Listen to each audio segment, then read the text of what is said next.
Barangay LS 97.1 Forever!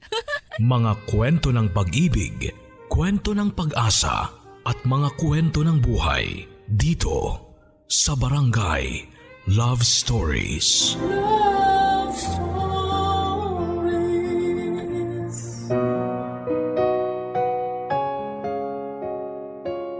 Napakasarap balikan ng mga lumang larawan.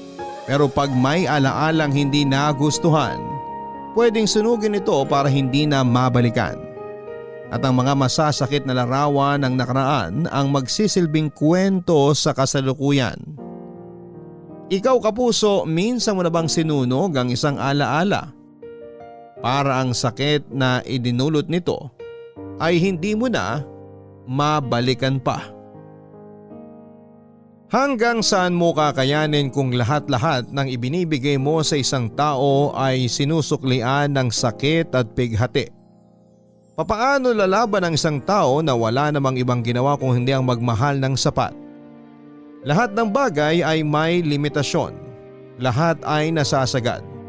May mga ugali ang bawat isa sa atin na hindi natin makikita hanggat hindi pa umaabot sa sukdulan ang nararamdaman. Maaring iba-ibang emosyon na ito depende sa tao.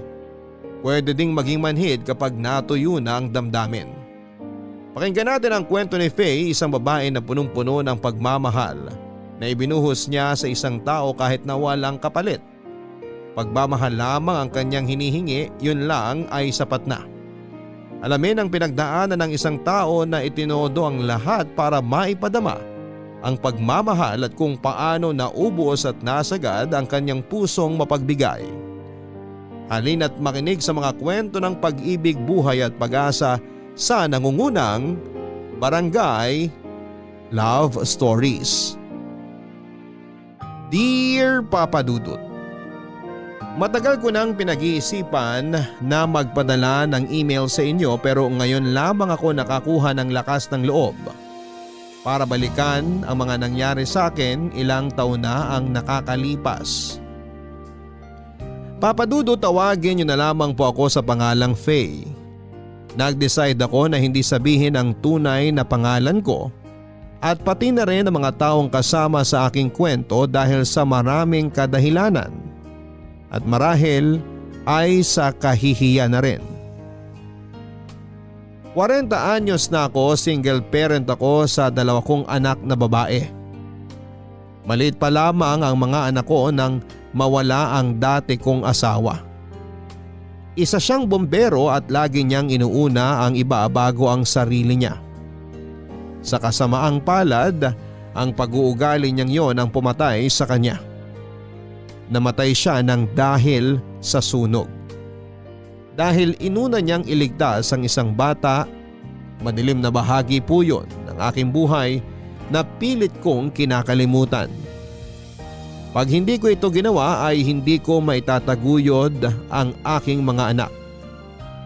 Dinaan ko ang aking pagdadalamhati sa pagtatrabaho. Todo kayod ako para maibigay ang mga pangangailangan ng mga bata. Nagtrabaho ako sa isang restaurant sa May Manila. Nagsimula bilang service crew at bunga ng pagsisikap at sa awa na rin ng Diyos ay na-promote ako bilang manager matapos ang ilang taon. Wala naman ako naging problema sa trabaho. Pwera na nga lang sa isang kasamahan ko na si Lester. Security guard siya sa restaurant. At noong bago pa lamang siya sa trabaho ay napansin ko na ang malagkit at kung minsan ay nakakapikon na tingin niya sa akin. Tinanong niya ako kung pwede niya akong ligawan at agad-agad akong tumanggi. Araw-araw niya akong binabati at binibigyan ng pagkain kagaya ng siopaw, mamon at kung anong abot ng kanyang bulsa na pwedeng bilhin sa tapat ng bakery. Hindi naman umabot sa puntong nababastusan ako. At kahit papaano ay na-appreciate ko yung mga ginagawa niya. Pero ayoko po talaga sa kanya.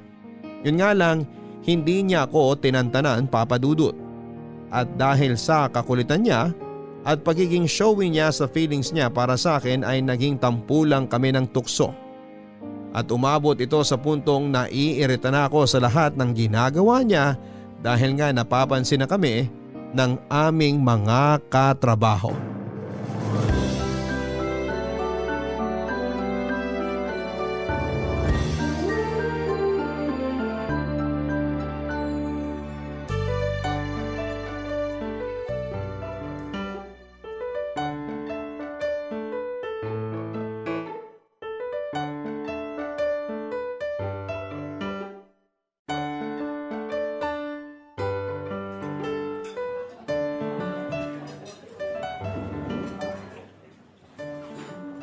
Oh, Faye! Ano nangyari sa'yo? Ang aga-aga, haggard ha? Paano hindi ako mahahagard? Naglakad ako papasok dahil sa sobrang traffic. Ayoko namang malate dahil nga opening ang shift ko. Nakaka-bad trip talaga. Kailan ba mawawalan ng traffic sa Pilipinas? Kaya pala ganyan ang itsura mo. Anyway, ito, pampaganda ng araw mo. May nagpapabigay ng tinapay at siopaw asado para sa'yo. Oh, Mukhang alam ko na kung kanino galing to. kanino pa nga ba? Di kay Lester, ang security guard ng buhay mo. Pwede ba, Trina? Huwag mo nang ulitin yung sinabi mo, ha? Kinikilabutan ako. Ew! Kinikilabutan ka ba o kinikilig? Uy! Ano ba, Trina? Tumigil ka na nga dyan. Never akong kikiligin sa kanya, no? Ay, salbahe ka ha! Nakakakilig kaya. Busog ka na, nakakatipid ka pa.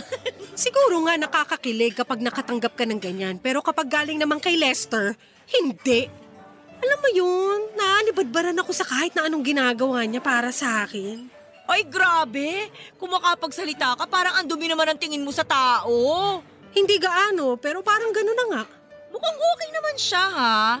Okay na maging boyfriend mo. Kanina ka pa ha. Hindi ko ma-imagine yung sarili ko na magiging boyfriend ko siya. Teka, baka ikaw trip mo siya. Kulit mo eh. Grabe ka naman dun sa tao. Kung wala lang sana akong jowa eh. Pero kahit wala, sa'yo na lang din. Kasi mas bagay kayo, no? Tingnan mo, oh. Mukha kang anghel. Siya naman mukhang, basta may mukha. At isa pa, napaka-sweet niya sa'yo. Tingnan mo na. Itsura nga hindi mo mapaliwanag eh. Hindi ko naman sinabi na bigyan niya ako ng kung ano-ano pero ayaw niya pa rin tumigil. Tsaka ilang beses ko nang sinabi sa kanya na ayaw ko magpaligaw. Wala siya ni isa sa criteria na gusto ko sa isang lalaki. Wala siya nung 3 M's. Ha? 3 M's? Matangkad, maputi, mayaman. Wow naman! Ganda ka, te. Pero tingnan mo ha, may tsura naman siya. Oo, itsurang engkanto. Mapanlait ka rin eh, no? Sinabi ko lang kung ano yung nakikita ko. Pero hindi ako mababaw ha. Praktikal lang. May mga anak ako, Trina. Single parent ako. Nagigets mo ba yon? Oo na. Alam ko naman. Pero alam kong alam mo na masipag siya.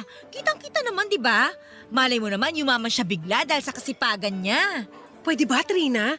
Kung nagigets mo ako, wag mo nang ibida sa akin si Lester. Hindi siya ang tipo ko. Tapos, napipiko na ako sa'yo eh. Sasamain ka na sa akin pag di ka tumigil. Ayan, oh! Ang pikon mo kasi kaya ang sarap mo lalong asarin. At speaking of, nandyan na si Lester, ang security guard ng buhay mo. Oh, ayan, papalapit na siya. Sabi ko wag mo nang ulitin yun eh. O teka, saan ka pupunta? Huwag ka muna umalis, samahan mo muna ako.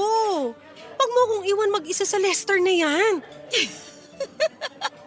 Kahit ayaw man kitang iwan mag-isa, marami ng customer. Sige na, enjoy your day at kumain ka. Pero sana, huwag mong kainin ang mga sinabi mo, ha? Oh, hi, Lester! Ay, Ma'am Trina. Good morning. Good morning, Lester! Break mo na. Kwentuhan muna kay ni Ma'am Faye mo, ha? Faye, kumain ka, ha?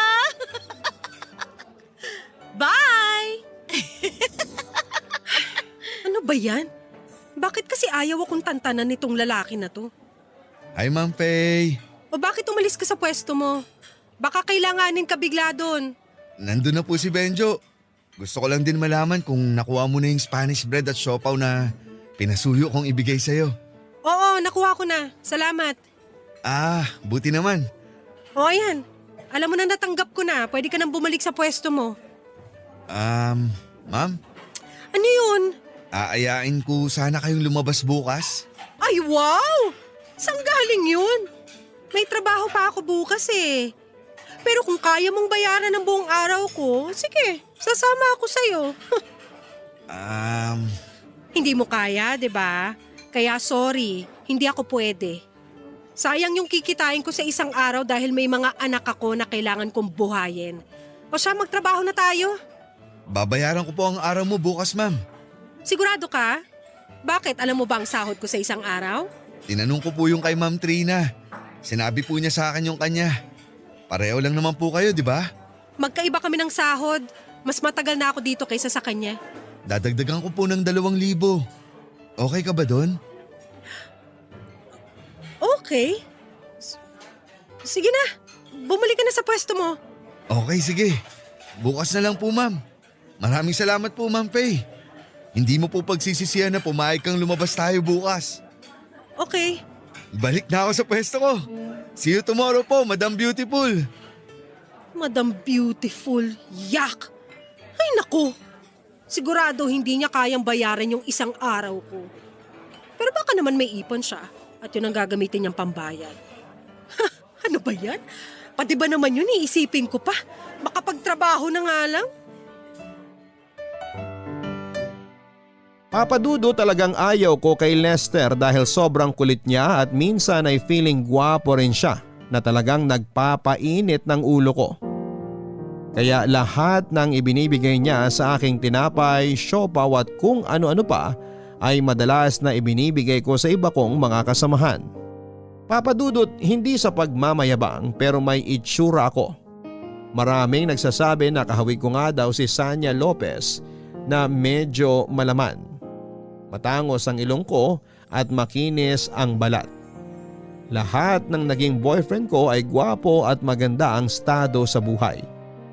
Talagang mataas ang kriteriya ko sa isang lalaki kaya pangit man, sa pandinig ng iba ay gano'n na lamang kababa ang tingin ko kay Lester. Papadudot nung inaya niya ako na lumabas ay nagbiro ako na bayaran niya ang isang araw ko sa trabaho. Alam ko kasi na hindi niya kayang bayaran yon. Kaya walang lakad na magaganap. Pero kinabukasan ay nagulat ako dahil nasa labas siya ng bahay at may daladalang envelope na may lamang pera. Hindi ko naman akalain na seseryosohin niya ang sinabi ko. At dahil na rin sa hiya ay pumayag ako na lumabas kami pero hindi ko kinuha yung pera. Hindi naman po ako ganong tao at nagkataon lang din na naka-leave ako sa trabaho ng araw na yon. Papadudot, pumunta kami sa isang bar sa Malate. Kumain kami at uminom ng kaunti. Doon ay nakapag-usap kami ng maayos. Nang mga oras na yon ay nag-share siya ng mga personal na bagay tungkol sa kanya. Nalaman ko na may isa siyang anak sa kanyang unang asawa. Matagal na rin silang hiwalay. Dahil sa pag-share niya ay nag-open na rin ako sa kanya ng mga personal na bagay tungkol sa akin. Naikwento ko rin ang malagim na sinapit ng dati kong asawa. Naintindihan yung lahat ni Lester at kahit matagal ng panahon ang lumipas ay nalungkot pa rin ako pag naaalala ko yon. Pero ng gabing yon ay dinamayan ako ni Lester at nakaramdam ako ng ginhawa, papadudot. Doon ko siya lalong nakilala. Bukod sa napakakulit niya, palabiro at mabait din naman pala siya, papadudot. Nagkaroon din kami ng common ground. Yon ay ang pagmamahal sa mga kanya-kanya naming anak. Medyo nakonsensya ako sa mga ginawa ko sa kanyang pagsusungit at panlalait. Tama nga ang sinabi ni Lester. Hindi ako magsisisi sa pagpayag ko na sumama sa kanya. Masasabi ko na nag-enjoy naman ako sa oras naming dalawa. At dahil doon ay pumayag ako noong muli niya akong ayaing lumabas, papadudot. Unti-unti ay nawala ang pagkainis ko sa kanya at naging maayos na rin ang pakikitungo ko kay Lester. Madalas na rin kaming lumalabas at dahil doon ay mas lalo pa kaming naging close, Papa Dudut. At kahit close na kami, totoo pa rin ang effort niya sa panliligaw niya sa akin.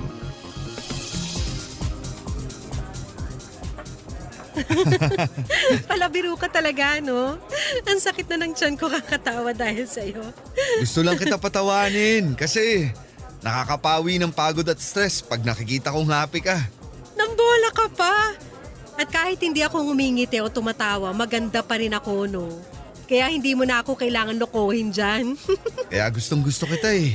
Kasi ang lakas din ng tiwala mo sa sarili mo. Ganun naman dapat, di ba? Ako na nga lang mag-isa sa buhay. Hindi ko pa ba mamahalin ang sarili ko? Kaya nga nandito ako eh. Nakahanap ka na naman ng banat, ha? Hindi naman banat yun. Seryoso yun. Alam mo, maganda ka talaga. Mabait, matalino. Yun nga lang, masungit. Hindi ako masungit. Nagsusungit lang naman ako sa mga taong hindi ko gusto. Ah, kaya pala ang sungit mo sa akin. Pero hindi na ngayon, di ba? Dati, oo. Dati? Ibig sabihin, ngayon gusto mo na ako. Oh, teka, nainis ba kita? Bakit natahimik ka? May naaalala kasi ako eh. Anong naalala mo? Naalala ko na iritang-irita ako sa'yo noon. Halata naman. Pero si Q yata to. Hindi ako pwedeng panghinaan ng loob. Ang tiyaga mo rin sa akin, no? Kahit ilang beses kitang sinungitan at itinaboy, hindi mo ako sinukuan. Ganun naman talaga kapag mahalaga sa'yo yung isang tao, di ba? Hindi ka kaagad na susuko. Tignan mo, hindi ako sumuko. Ngayon nakakasama na kitang lumabas. Salamat, Faye ha. Binigyan mo ako ng chance na ligawan ka. Naku, huwag kang magpasalamat. Hindi naman talaga ako pumayag na ligawan mo. Pero hindi naman ako tumanggi. Dahil sa mga paglabas-labas natin, mas nakilala kita. Mabait ka at lagi mo ako napapasaya. Kaya, Kaya ano? oo na. Teka. Tama bang rinig ko?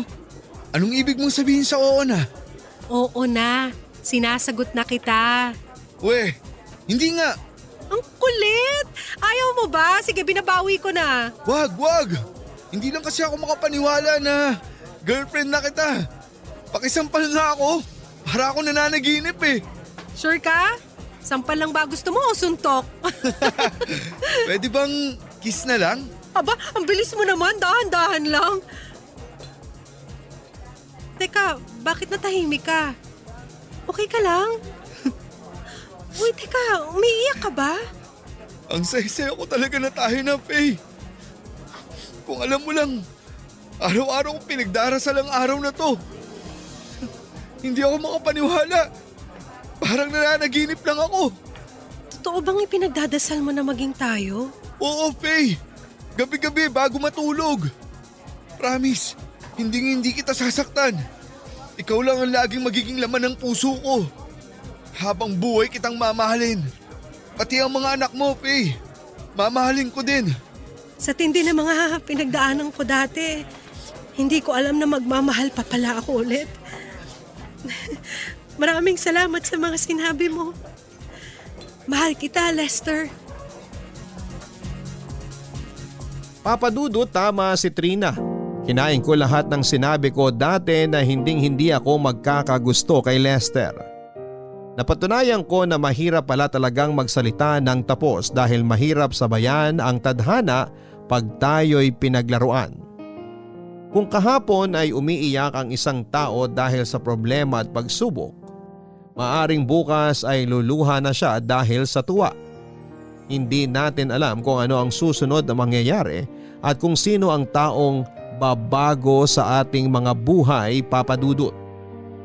Pinili namin ni Lester na itago muna ang relasyon naming dalawa dahil ayaw naman namin na mapag-usapan sa trabaho.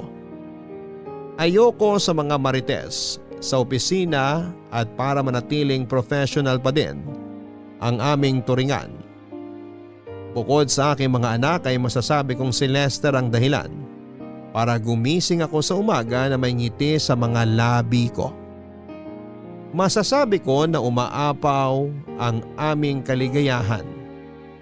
Araw-araw kong nararamdaman ang pagmamahal ni Lester At dahil dito, hindi namin napansin na ang unang linggo namin bilang magkasintahan ay tumagal na ng buwan. At ang buwan ay naging taon. Ganon yata talaga pag tunay kang nagmamahal. Ang bilis ng panahon. Dumating din ang araw na pinakilala ko si Lester sa aking mga anak. At dahil meron ngang anak si Lester ay mabilis niyang nakapalagaya ng loob ang mga ito. Naging magkasundo sila at dahil dito ay sinubukan namin ni Lester na buksan ang susunod na kabanata ng aming buhay. Yon ay ang tumira na sa iisang bubong. Ang makitang masaya si Lester kasama ang aking mga anak ay isa sa mga bagay na hindi ko ipagpapalit. Wala nang paglalagyan ng kaligayahan ng aking puso. Papadudot ng mga unang linggo ay naging masaya ang pagsasama namin ni Lester sa iisang bahay. Nakita ko ang pagiging responsable niya. Nag-resign siya sa pagiging security guard at nirefer ko siya sa kaibigan kong engineer para gawing foreman sa isang construction site kung saan ay mas maganda ang pasahod. Okay naman siya.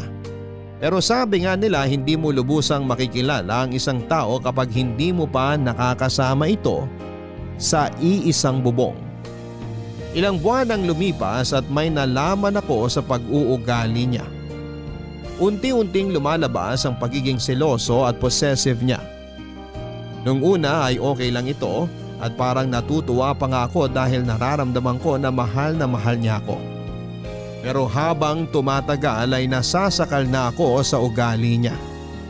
Ayaw niya na nagsusuot ako ng mga masisikip na damit. Ayaw niyang nakikipag-usap ako sa ibang lalaki kahit mga barkada ko pa ito noong college. At pagkasama ang ibang kaibigan ko kahit babae pa ito ay sobra-sobra siya kung magalit. Para bang gusto niya akong ikulong. Para bang ang buhay ko ay dapat ay bahay-trabaho lamang. Pinilit ko itong intindihin, Papa Dudut. Pinilit kong alamin kung saan siya nanggagaling.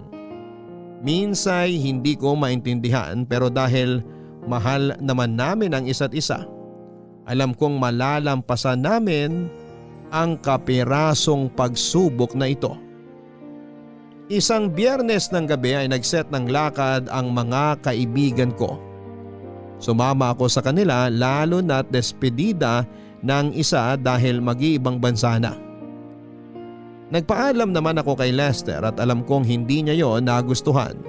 Pero wala din siyang nagawa dahil may duty pa siya sa trabaho noon. Kasama ko din naman noong gabing yon si Trina. Yung dati naming kasamahan sa trabaho. At gaya ng dati ay ibiniling ko ang mga anak ko sa kapitbahay habang wala pa kami ni Lester sa bahay. Kumbaga ay naisasaayos ko naman ang lahat bago ako umalis.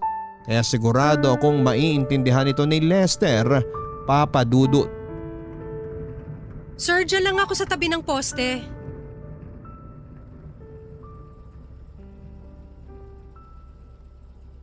Ito po yung bayad. Keep the change. Naku ma'am, maraming salamat po. Ikaw babae ka! Kanina pa kita inaantay! Anong oras na ha? Halika dito! Lester! Ano ka ba? Hoy, bakit mo siya hinihila? Nasasaktan ako! Dami mong sinasabi! Bumaba ka na dyan! Ma'am, kilala niyo ba yan? Opo, asawa ko po siya. Di ka ba makaintindi? Bumaba ka na dyan sabi eh! Aray! Wag mo nga akong kalit-karin. Ano ba? Nakakaya sa mga tao. Saan ka galing? Gabing-gabi na! Siguro hindi si Trina ang kasama mo. May kasama kang ibang lalaki ano? Wala! Ano ka ba? Si Trina lang ang kasama ko. Tumigil ka na nga. Nakakaya sa mga kapitbahay natin. Hindi ako naniniwala sa'yo. May iba kang kasamang lalaki. Anong ginawa nyo? Nag-check-in ba kayo kaya ginabi ka ng uwi? Ang dumi ng isip mo. Paulit-ulit ko sasabihin sa'yo, si Trina at si Paula ang kasama ko. Lumabas lang kami dahil paalis na si Paula. Flight na niya sa Lunes papuntang Dubai. Akala mo ba maniniwala ako sa sinasabi mo? Hindi mo ako maluloko, Faye. Akin na yung cellphone mo. Ano? Bakit? Akin na sabi! Oh, ito na. Sige, tingnan mo. Si Trina lang talaga yung kasama ko. Tingnan mo pa yung mga chat namin. Pati yung gallery, tingnan mo. Pati sa stories ko, makikita mo ron. Para tumigil ka na sa pambibintang mo. Siguro binura mo ng mga picture at text yun ng lalaki mo. Kaya hindi ko makita rito. Wow! Ibang klase ka din, ah. Kung ayaw mong maniwala sa akin, bahala ka sa buhay mo. Papasok na ako sa bahay. Tinatamad ako makipagtalo sa'yo. Alam mo, ang ayaw ko sa lahat, yung tinatalikuran ako. Ito ang bagay sa malanding babae na katulad mo! Aray ko! Bakit mo ko pa? Aray! Wag mo Kulang ang sampalat sa bunot sa'yo! Bitawan mo Dapat sa'yo, sinelas sa mukha para magtanda! Aray! Ha? Sinungaling! Malandi! Ito, para magtanda ka! Landi mo! Pag mo ako sampalin ang tsinelas mo, nasasaktan na ako! Ako ang magsasabi kung kailan ako hihinto! Halika! Halika rito! Saan mo ako dadalhin? Aray!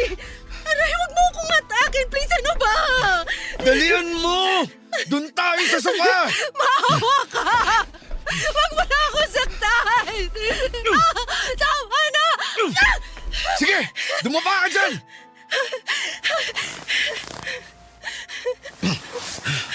Faye, akin ka lang!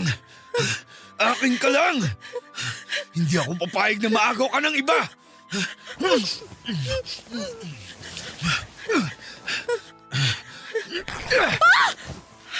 Lester, anong ginagawa mo? Manahimik ka! Huwag ka ng maraming tanong! Lester!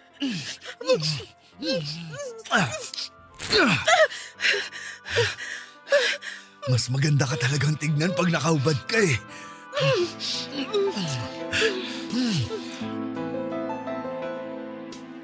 Papadudot, hindi ko maintindihan ang galit ni Lester. Doon niya ako unang sinaktan ng pisikal at takang-taka ako kung bakit gano'n na lamang ang pangbibintang niya sa akin na may kasama daw akong ibang lalaki. Paulit-ulit ko namang sinasabi sa kanya na mahal ko siya at hindi ko siya kayang lokohin. Hindi ako ganong babae. Nagulat din ako sa mga inasal niya ng gabing yon, na matapos niya akong sampal-sampalin ay bigla akong roromansahin. Napalive pa ako sa trabaho para pag-isipan ang mga nangyari at pahupain na rin ang marka ng sampal sa akin ni Lester. Papadudot, aaminin ko na hindi lang yon ang unang beses na nasaktan ako ni Lester. Nakikita pa ng mga anak ko ang pananakit niya sa akin kaya unti-unting lumalayo ang loob nila sa Tito Lester nila. Natatakot sila dito. May mga panahon din, papadudot, na kahit walang dahilan ay sinasaktan niya ako. At pagkatapos niya akong saktan, ang kasunod noon ay ang pakikipagsiping niya sa akin. Ilang beses itong nangyayari at nagpa siya akong paalisin muna siya sa amin para makapag-isip-isip. Sa kasamaang palad ay lagi niya akong binabantaan na magpapakamatay siya kapag hihiwalayan ko siya. At dahil sa pagmamahal, umasa ako na babalik yung nakilala kong Lester, yung taong nangako na hindi ako sasaktan. Papadudot, alam ni Trina ang ginagawa sa akin ni Lester. Lagi niyang sinasabi sa akin na masyado akong nabulag sa pagmamahal ko sa kanya. At isipin ko naman daw ang sarili ko at hiwalayan ko na siya, papadudot. Pero kahit ano pa ang payo nila, ay hindi ko ito magawang sundin. Kaya naisipan niya na baka ginagayuma ako ni Lester at nagsisi pa nga siya kung bakit niya ako tinukso doon. Hindi niya lubos maisip na magkakagusto ako sa kanya dahil sa itsura pa lamang daw ay hindi na kami bagay. Hindi ko na lamang yon pinansin dahil naniniwala ako na mahal ako ni Lester. Nararamdaman ko pa rin naman yon. At sa katunayan ay gumawa siya ng effort para maging mas maginhawa ang buhay namin.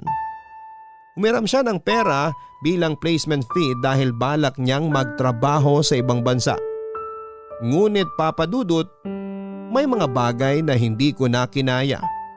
May limit din naman ako bilang isang tao. at bilang kapareha.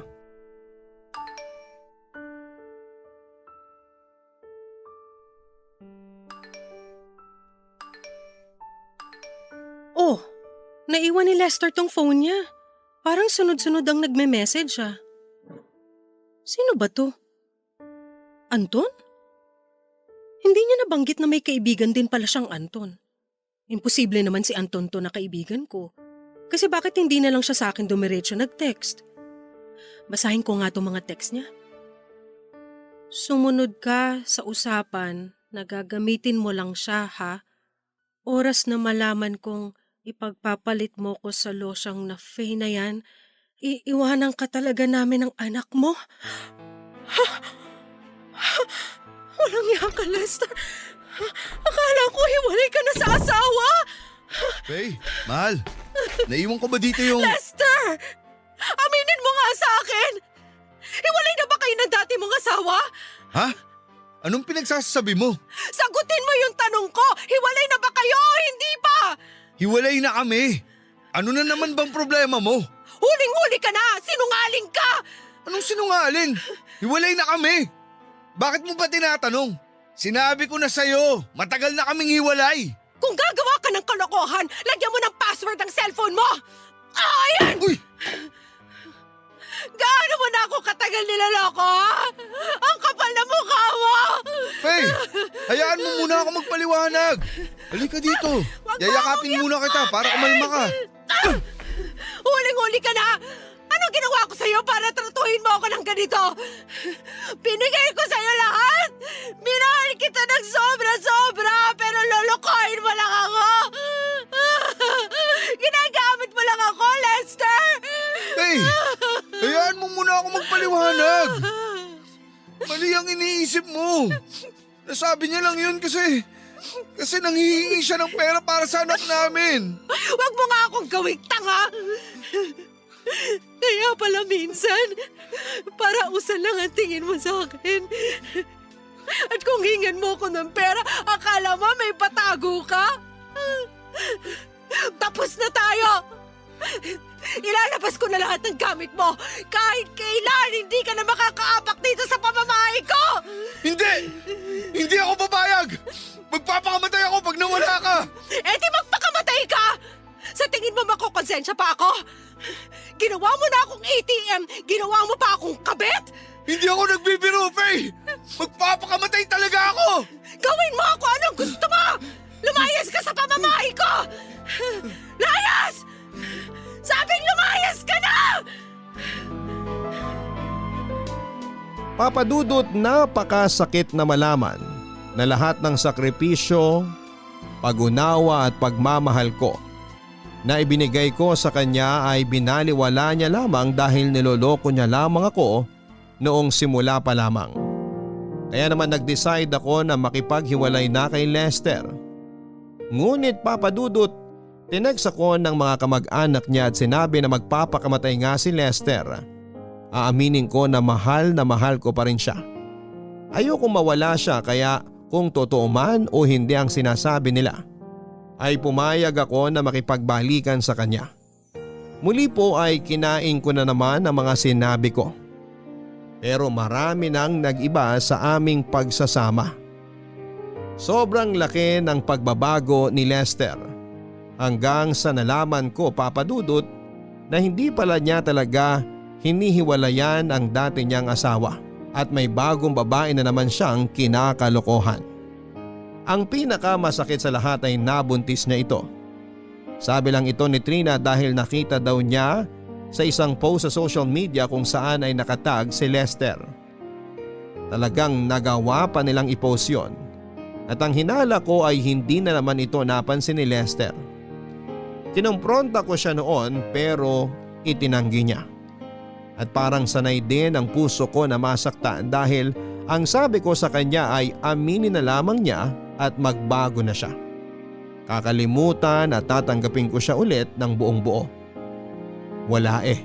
Bulag na bulag ako noon, papadudot. Pero napakalaking sinungaling ni Lester. Hanggang sa huli kahit may nakapagsabi at nakapagpatunay sa akin ng ginagawa niya ay hindi pa rin po siya umamin. Papa Dudut, nagmahal lang naman po ako. Pero hindi ako ganon katanga. Tuluyan ko din naman pong iniwan si Lester. Hindi madali ang mag-move on pero alam na alam niya ng mga taong sumusulat sa iyo at naranasan kung ano ang naranasan nila. Noong mga panahon na yon ay wasak na wasak ako. Hindi lang dahil nalaman ko na simula pa lamang ay niloloko na ako ni Lester, kundi gawain pala niya talaga yon. Kaya kung noon ay walang paglagyan ng tuwang nararamdaman ko dahil minahal niya ako, dumating ako sa punto na wala ng puwang sa puso ko ang kaligayahan. Kung paano ako unti-unting pinaibig ni Lester. Kung paano niya ako sinabayan na bumuo ng mga pangarap ay siya din palang susunog sa mga ito. Sinira niya ang pagkatao ko, Papa Dudut. Dumating ang panahon na lahat ng bagay ay napabayaan ko na. Sarili ko, kalusugan ko, trabaho ko, pati na ang mga anak ko. Alam ko na maling-mali yun at hindi ko na dedepensahan. Ang lungkot sa puso ko ay wala ng paglagyan. Para akong salamin na binasag ng pinong-pino at wala ng pagkakataon pang mabuong muli. Awang-awa ako sa sarili ko, Papa Dudut, at dahil sa tindi ng emosyon na naramdaman ko ay hindi ko na napansin ang mga tao sa paligid ko. Puro yung mga nawala lang ang nakikita ko. Kaya hindi ko napansin kung ano pa yung meron ako. Hindi ko napansin ang pinakamahalaga sa buhay ko. Ma, buksan mo tong pinto! Lumabas ka na dyan, kumain ka naman na! Please, Ma! Hindi ako nagugutom. Ilang araw ka nang hindi kumakain, baka mapano ka na niyan. Ma, buksan mo na to! Hayaan mo na ako. Huwag mo na akong kulitin. Ma, please, kahit konti lang. Kumain ka! Ayoko ngang kumain. Umalis ka na. Ma, Oh, hindi naman kita pinapapasok dito sa kwarto ko ah. Lumabas ka. kumain ka naman kahit konti, Ma. Ito, dinala ko na yung pagkain mo. Sumubo ka kahit konti. Ilalapag ko na dito sa mesa. Ay! Ma! Bakit mo naman tinapon yung pagkain mo? Diba sinabi ko na sa'yo na ayaw kong kumain? Bakit ba ang kulit-kulit mo? Labas! Lumabas ka sa kwarto ko! Ma, tama na. Huwag mo nang pahirapan sarili mo. Nag-aalala na ako. Nag-aalala na kaming mga anak mo sa'yo. Ma! Ako, Ben! Bitawan mo ako! Ma! Huwag mo namang pahirapan ang sarili mo dahil sa walang kwentang lalaki na yun. Hindi mo alam kung ano yung nararamdaman ko. Hindi mo maiintindihan. Walang makakaintindi. Siguro nga hindi ko alam kung anong nararamdaman mo. Pero Ma, sa mga nangyayari sa'yo ngayon, hindi lang naman ikaw ang nasasaktan. Nasasaktan na rin kaming mga anak mo. Ang sakit makita na yung nanay namin nagkakaganyan. Hindi namin alam kung anong gagawin namin para maging okay ka na, Ma. Kung kailangan mo ng kausap, nandito lang ako. Makikinig ako sa'yo. Bakit ganun? Kahit sobra niya akong sinaktan at niloko, umaasa pa rin ako na babalikan niya ako. At matutuloy yung kasal naming dalawa. Umaasa pa rin ako na mabubuo ang pamilya natin. Kahit sinaktan ka na ng paulit-ulit ng lalaking yon, gusto mo pa rin siyang bumalik at pakasalan ka? Ma, bago siya dumating, buo ang pamilya natin. Siya pa nga ang sumira sa atin eh. Ma, tama na naman. Huwag mo na ring asahan na babalik pa siya. Dapat nga magpasalamat ka dahil sa wakas wala na yung dahilan kung bakit naging miserable ang buhay mo ng ilang taon. Ma, may naunang anak na siya. Tapos nakagawa pa ng isa. Baka hindi natin alam meron pang pangatlo o pang-apat. Pero mahal na mahal ko siya. Hindi ko kaya na mawala siya. Saan ka dinala ng pagmamahal na yan? Oo nga, mahal mo siya, pero siya, mahal ka ba niya? Ako, Ma, mahal mo ba ako? Kami, mahal na mahal ka namin ng kapatid ko. Ma, tama ang kahibangan mo sa lalaki na yon? Anak, mahal na mahal kita. Pero naniniwala pa rin ako na maayos namin to ni Tito Lester mo. Magbabago pa siya. Hanggang kailan ka aasa na magbabago siya? Ilang beses ka dapat masaktan para ma-realize mo na hindi siya karapat-dapat sa pagmamahal na binibigay mo sa kanya. Gumising ka na, Ma. Maawa ka naman sa sarili mo. Yung taong nangako sa'yo na mamahalin ka habang buhay, wala na siya. Matagal na siyang wala, kaya mag-move on ka na. Hindi ganun kadaling kalimutan ng isang tao na nagparamdam sa'yo kung paano magmahal ulit. Kung kaya ko lang iwan siya, matagal ko na ginawa, pero hindi! Hindi! Hindi ko talaga kaya! Ma, lahat ng nangyayari sa atin may dahilan. Kung may mawala sa atin, dahil yun ang makakabuti para sa atin. At Ma, nandito kaming mga anak mo. Ang pagmamahal namin, sa'yo lang namin binibigay. Ibubuhos ko lahat para sa'yo at sa kapatid ko. Ma, kung kailangan kong tumigil sa pag-aaral, gagawin ko. Kung hindi ka pa talaga makakapagtrabaho, ako na muna. Anak! Ma, kung umaasa ka sa kanya, meron ding umaasa sa'yo. Kami yun ng kapatid ko. Pero dahil nandiyan ka sa sitwasyon na yan, iniintindi ko. Nanay kita, ramdam ko ang sakit kahit sabihin mong hindi ko naiintindihan. Walang dapat intindihin dahil kitang-kita ko ang nangyayari sa nanay ko. Tinuruan mo kami kung paano magmahal, kaya siguro ganito ako sa'yo ngayon. Mahal na mahal ka namin, Ma. 3 lang tayo sa buhay bago siya dumating at kinaya natin. Huwag nating hayaan na tayong 3 ang masira. Chloe, hindi ko alam kung paano magsimula. Kailangan natin magsimula kahit paunti-unti ang usad. Simulan mo sa paglabas ng kwarto at sa kumain ng hinanda ko para sa'yo. Anak, salamat.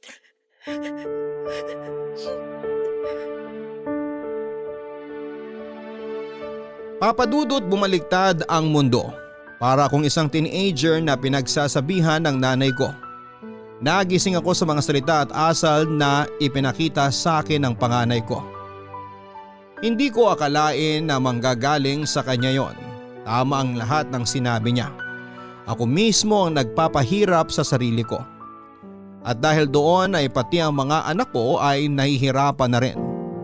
Tinanggal ko na sa utak ko ang tanong na kung bakit ang dating masayang relasyon ay nauwi sa matinding pasakit. Ang mga anak ko ang nagpakilala sa akin kung anong klaseng tao pala ang kinakasama ko. Akala ko ay lubusan ko nang kilala si Lester pero hindi pala, Papadudot. Sobrang nag-iba na ang ugali niya. Ibang-iba sa ipinapakita niyang ugali sa akin at pinaparamdam niyang pagkalinga noong unang buwan namin. Pinarealize sa akin lahat yon ng mga anak ko. Papadudod, sa tulong nila ay unti-unti kong inayos ang sarili ko. Binalik ko ang dating Faye na masigla, masiyahin at nagsimula na ang healing process ko. Papadudod, dumating ang panahon na kailangan ko nang mamili kung mananatili o magpapatali ba ako sa aking nakaraan o susulong at haharapin ko ang mga susunod na kabanata ng aking buhay. Kaya na-realize ko na hindi ako ang dapat na malungkot sa pagkawala ng isang tao na hindi naman talaga ako minahal at pinahalagahan. Si Lester ang dapat na malungkot dahil nawala ang taong nagmamahal sa kanya ng sobra. Tama ang mga anak ko. Hindi ko kailangan ng pagmamahal ni Lester. Sapat na ang ibinibigay sa akin ng mga anak ko. Nawala ang usok na nagpapalabo sa utak ko. Naging malinaw na sa akin ang lahat, Papadudot. Papadudot, lumipas ang ilang buwan at naging normal na ang takbo ng aming buhay. Nakakapasok na akong muli sa trabaho at sabi ko nga kanina, para akong salamin na durog na durog. Pero pinilit akong mabuo ng aking mga anak at masasabi ko na buong buo na akong muli. Pero gaya rin ng salaming pinilit na muling buuin, may lamat na ako at hindi na brand new. Pero okay lang yon. Alam kong nariyan ang mga anak ko para buuin ako sakaling may mga pirasong mahulog mula sa akin. Sa atin din ang dinanas ko kay Lester. Yung dati kong personality na isang strong-willed woman ay hindi ko pa rin tuluyang naibabalik. Minsay umiiyak ako pero sinisigurado ko na hindi ito malalaman ng mga anak ko. Hindi na nila ako makikita sa ganong sitwasyong muli, Papa Dudut. Pero ang pagkakataon nga naman ay laging mapagbiro. Yung akala mong kaya mo na ang lahat. Yung akala mong makakabangon ka na. Yung akala mong makakapag-move on ka na ay akala lang pala. Puno ng sorpresa ang buhay. Minsay masaya ito gaya ng isang birthday surprise. Pero minsan hindi po ito maganda. Masalimuot at nakakawala ng gana. Aaminin ko na dahil sa mga nangyari ay handa ako sa kung anumang ibato sa akin ng buhay. Hindi man ako kasing lakas kagaya ng dati, alam kong may suporta na ako sa ngayon sa katauhan ng mga anak ko. Handa akong harapin ang lahat basta nasa tabi ko sila, Papa Dudut. Chloe, may kumakatok sa pintuan. Tignan mo nga kung sino yon. Okay, Ma.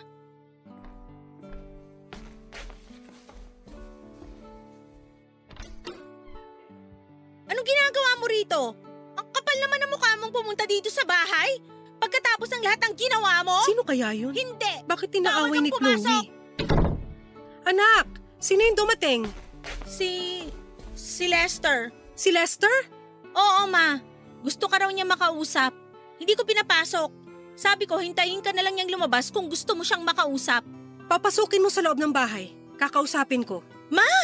Pagkatapos ng lahat ng ginawa niya sa'yo, papapasukin mo pa rin siya dito sa bahay? Papasukin mo, Chloe. Pero Ma, Sinabi ng papasukin mo siya eh. okay. Pero sana Ma, huwag mong kalimutan yung pinagdaanan mong hirap at pasakit dahil sa lalaki na yan ha. Huwag ka sanang madaan sa mga sasabihin niya sa'yo. Teka lang, papapasukin ko na.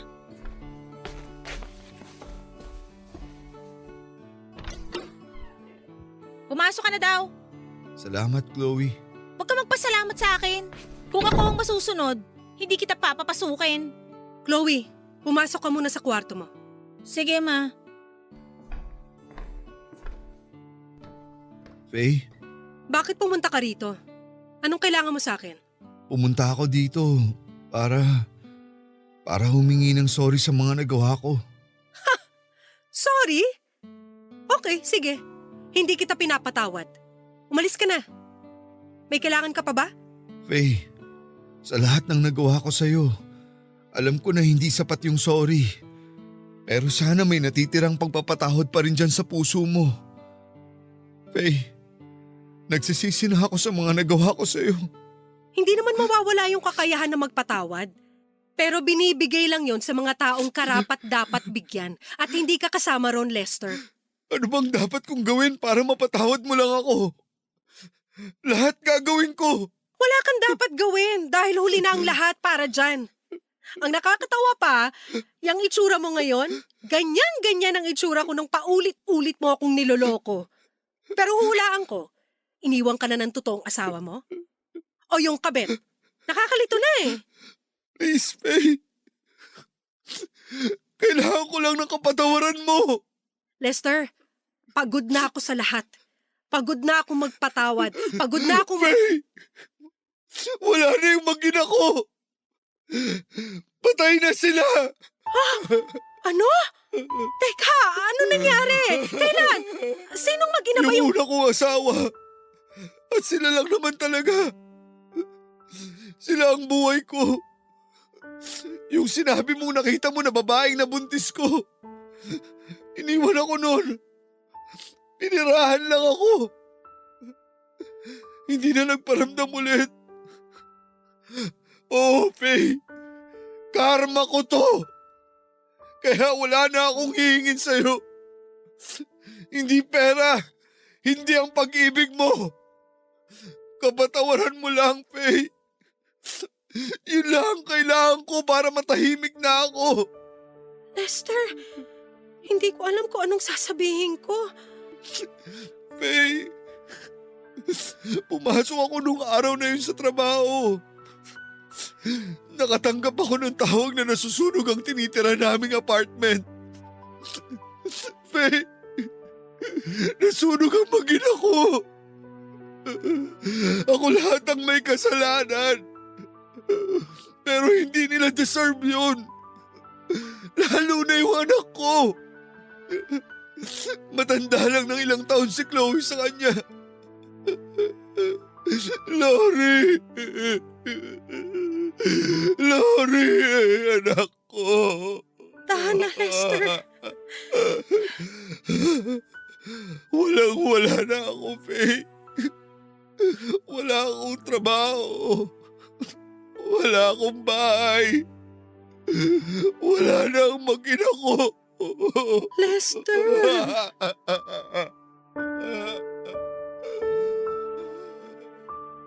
Papadudot, pagkatapos ng tagpo na yon ay medyo natunaw ang puso kong bato. Pero dahil sa mga nangyari kay Lester, lalo na ang pagkawala ng kanyang mag-ina ay wala akong naramdaman kundi matinding awa. Napakasakit naman talaga noong pangyayari na yon kahit kanino. Kitang-kita ko ang pagsisisi sa kanyang mga mata. Ang matinding pagkadurog ni Lester ay pwede kong tratuhin na tagumpay ko sa lahat ng pasakit na ibinigay niya sa akin. Sa mga araw, buwan at taon na pinagloloko niya lamang ako. Sa kanya na mismo lang galing yon na yun na ang karma niya. Pwedeng isipin ng marami na dapat lang kay Lester ang mga nangyari sa kanya pero hindi deserve ng mag-ina niya ang malagim na trahedyang tumapo sa buhay nila. Papadudot, may mga tao sa buhay natin na kailangan nating i-let go. Masasabi kong nagawa ko na ito, Papadudot, na let go ko na si Lester. Masasabi kong nakaganti na ako kahit ayoko namang gumanti. Pero parang hindi tama, may malaking puta sa puso ko at ramdam ko ang bigat noon. Inisip ko na ang butas ng puso ko na yon ay mapupunan ni Lester. Oo, Papadudot. Tinanggap kong muli si Lester at wala na siyang titirhan kaya pinatira ko muna siya sa bahay pansamantala hanggang sa makahanap siya ng lilipatan. At syempre para mangyari ito ay kinailangan niya ng trabaho. Pinasok ko siya sa kakilala ko bilang security guard muli. Kung ano siya noong nakilala ko noon ay unti-unting bumalik yon. Unti-unting bumalik ang Lester na nakilala ko. Hindi pabor ang mga anak ko sa naging desisyon ko pero dahil malambot din ang puso nila sa akin, sa kanilang ina, alam kong naintindihan din naman nila ako at kailangan nila itong maintindihan. Faye, luto na yung pansit at fried chicken. Pwede na kayong bumaba ng mga bata. Okay, sige, pababa na.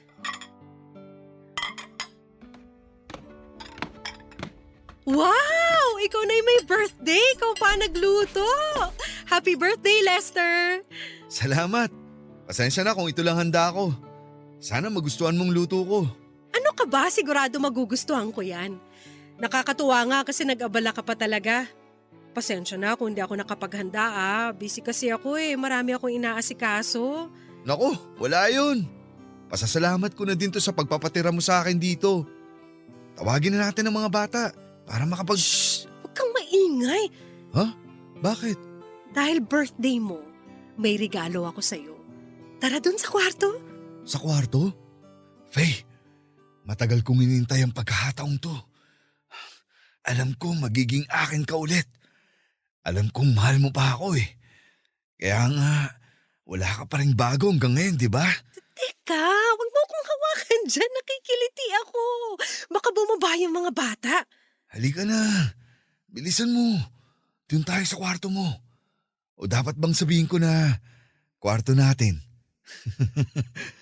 Faye, hindi na ako makapaghintay. Halika na. Aray medyo mahigpit ang hawak mo sa kamay ko Pero sige, tara na sa kwarto. Yan. Yan ang gusto ko sa'yo. Bilisan mo, akit dun sa kwarto.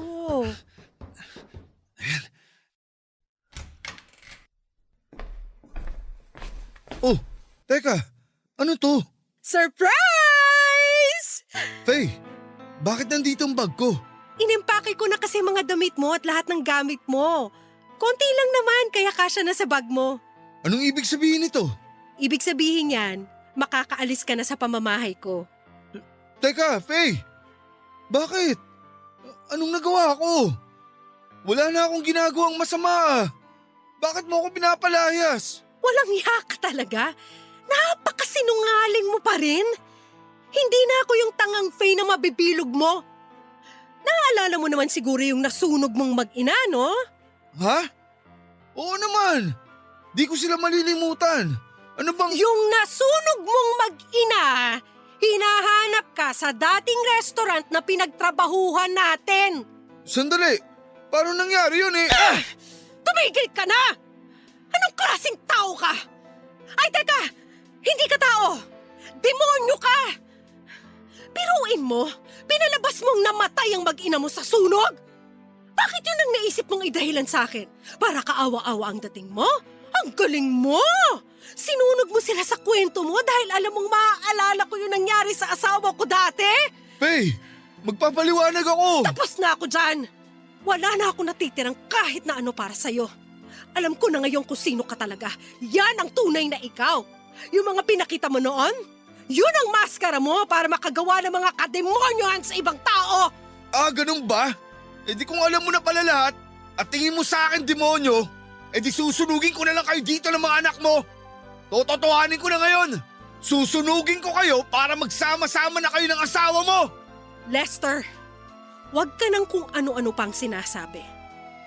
Naririnig mo ba yon? Mga pulis yun, Lester. Tinawagan na sila ni Chloe kanina pa.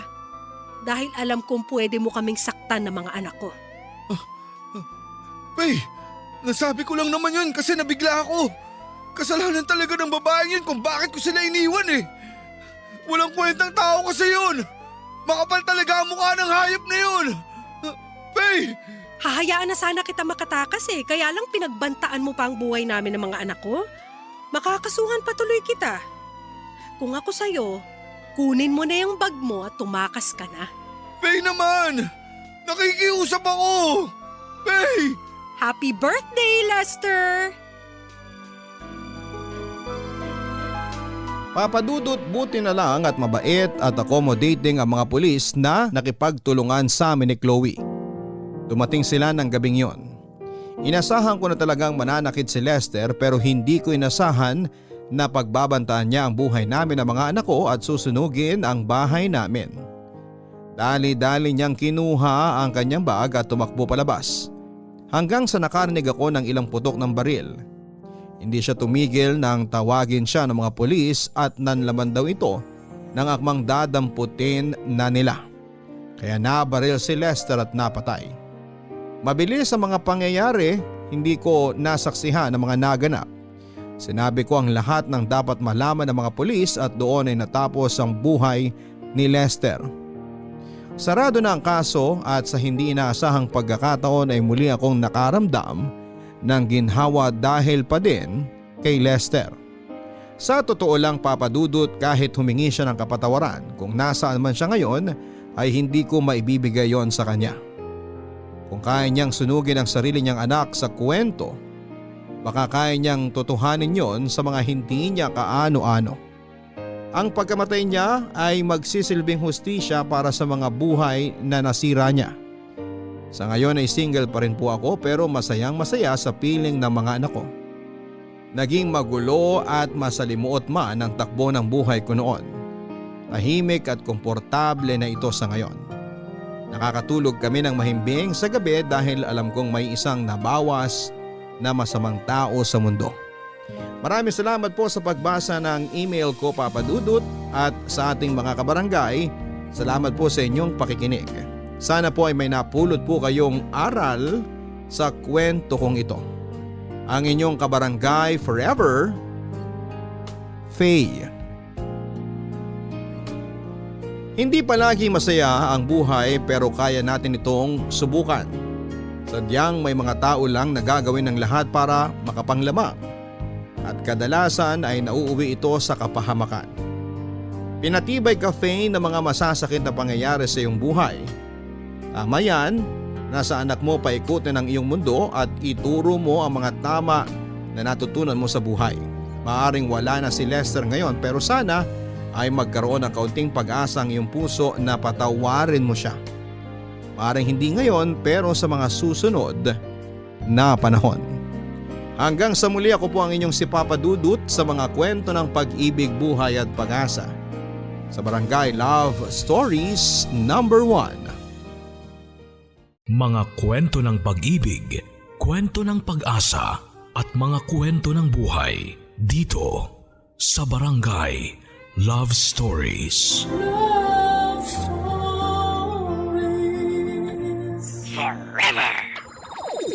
Nagustuhan ng iyong napakinggan? Ituloy yan via live stream sa www.gmanetwork.com/radio.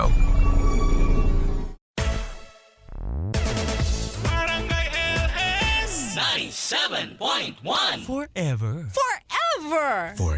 Mga kwento ng pag-ibig, kwento ng pag-asa at mga kwento ng buhay dito sa Barangay Love Stories. Love Stories.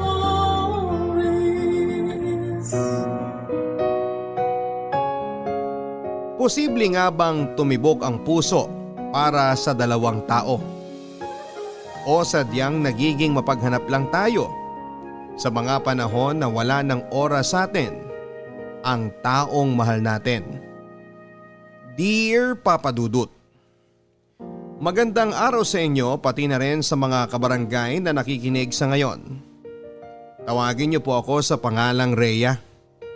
26 years old at nagtatrabaho bilang isang office staff sa bangko dito sa Bulacan. Na-discover ko ang programa ninyo nang minsang mapakinggan ko ito sa isa kong kaopisina during lunch break namin.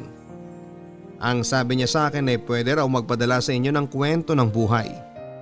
Kaya naman nagbaka sakali akong mababasa po ninyo ang sulat kong ito at mabibigyan ako ng payo. Papa Dudut, meron po akong boyfriend at tawagan na lang natin siya sa pangalang Ivan. Nakilala ko siya sa isang outreach program na sinamahan ko noong college. Pareho kaming nasa second year college noon at nasa isang grupo na magbabahay-bahay para magbigay ng mga pagkain. Bago matapos ang araw ay nagkapalitan kami ng cellphone number. At mula noon, Papa Dudut, ay palagi na kaming magka-text at sinabi niya na liligawan daw niya ako. Pero dahil gusto ko talaga makapag-focus sa pag-aaral ay naging magkaibigan muna kaming dalawa. Hanggang sa sinagot ko na siya sa mismong araw ng graduation namin. Suwabe ang naging umpisa ng relasyon namin ni Ivan. Siguro dahil na rin sa pareho kaming nakahanap kaagad ng trabaho. Mabait at masipag siyang magtrabaho at marami kasi siyang pangarap para sa aming dalawa. Bukod doon ay malambing din siya at mahilig sa mga surprises.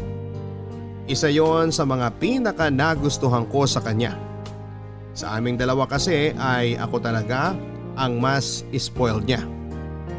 2 taon na ang relasyon namin, nangayain niya akong magsama na kami sa iisang bahay na malapit sa pinagtatrabahuhan namin. Umayag naman ako kasi naniniwala ako na mas makikilala mo ang isang tao kapag nakasama mo na siya sa iisang bubong. Pakiramdam ko naman ay totoo yon dahil mas naging open kami sa isa't isa ni Ivan na nakatulong sa relasyon namin. At ang 2 taon na relasyon namin ay tumagal pa ng 6 na taon.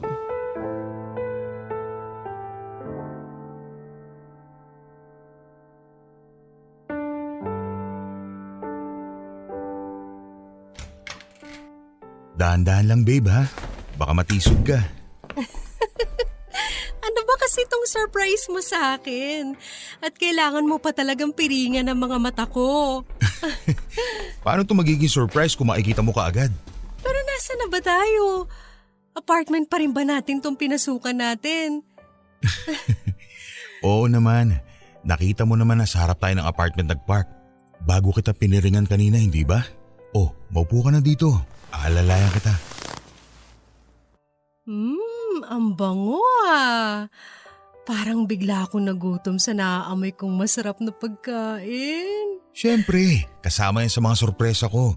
Oh, pagbilang ko ng 3, pwede mo nang tanggalin ang piring mo ha. Babe, kinakabahan na ako ah.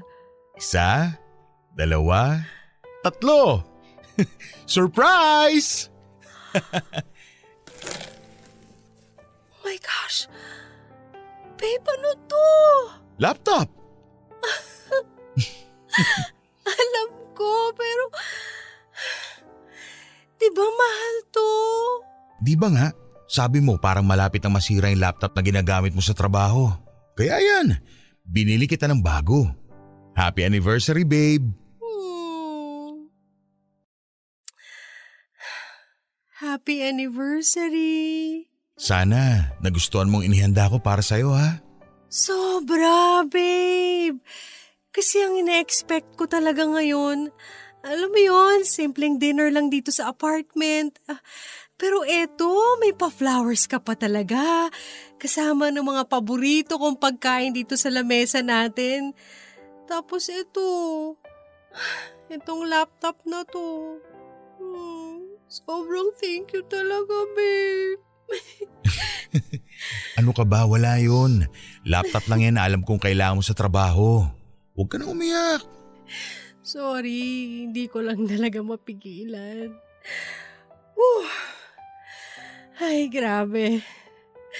6th anniversary na natin pero hanggang ngayon, hindi pa rin ako sanay sa mga sorpresa mo na ganito. Alam mo,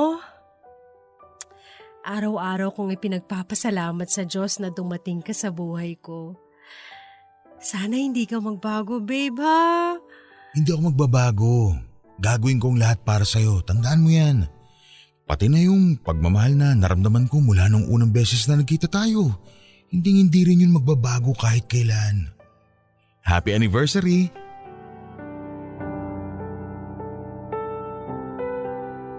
Papa Dudut, akala ko talaga ay pwedeng hindi na magbago ang lahat sa amin ni Ivan. Hiniling ko pa nga na sana ay wala na kaming ending dahil pareho namang kaming happy sa relasyon naming dalawa. Pero siguro nga ay totoo yung sinasabi nila na ang lahat ng matamis na pagkain ay pwede ring tumabang sa paglipas ng panahon. 1 taon pa ang lumipas ay napansin ko ang unti-unting pagbabago kay Ivan. Hindi yung pagbabago na parang nambababae siya kagaya ng napapanood ko sa TV o nababasa sa mga pocketbooks. Ang napansin ko sa kanya ay bigla na lang siyang naging workaholic. Siguro dahil na rin sa nakuha niya ang promotion na matagal na niyang hinihintay. Okay lang naman sana sa akin dahil alam ko na para din yon sa future naming dalawa ang ginagawa niya. Kaya lang Papa Dudut ay halos nawala na siya ng oras sa akin o sa relasyon naming dalawa. Dumating sa point na nasa iisang bubong nga kami pero para bang hindi kami magkasama.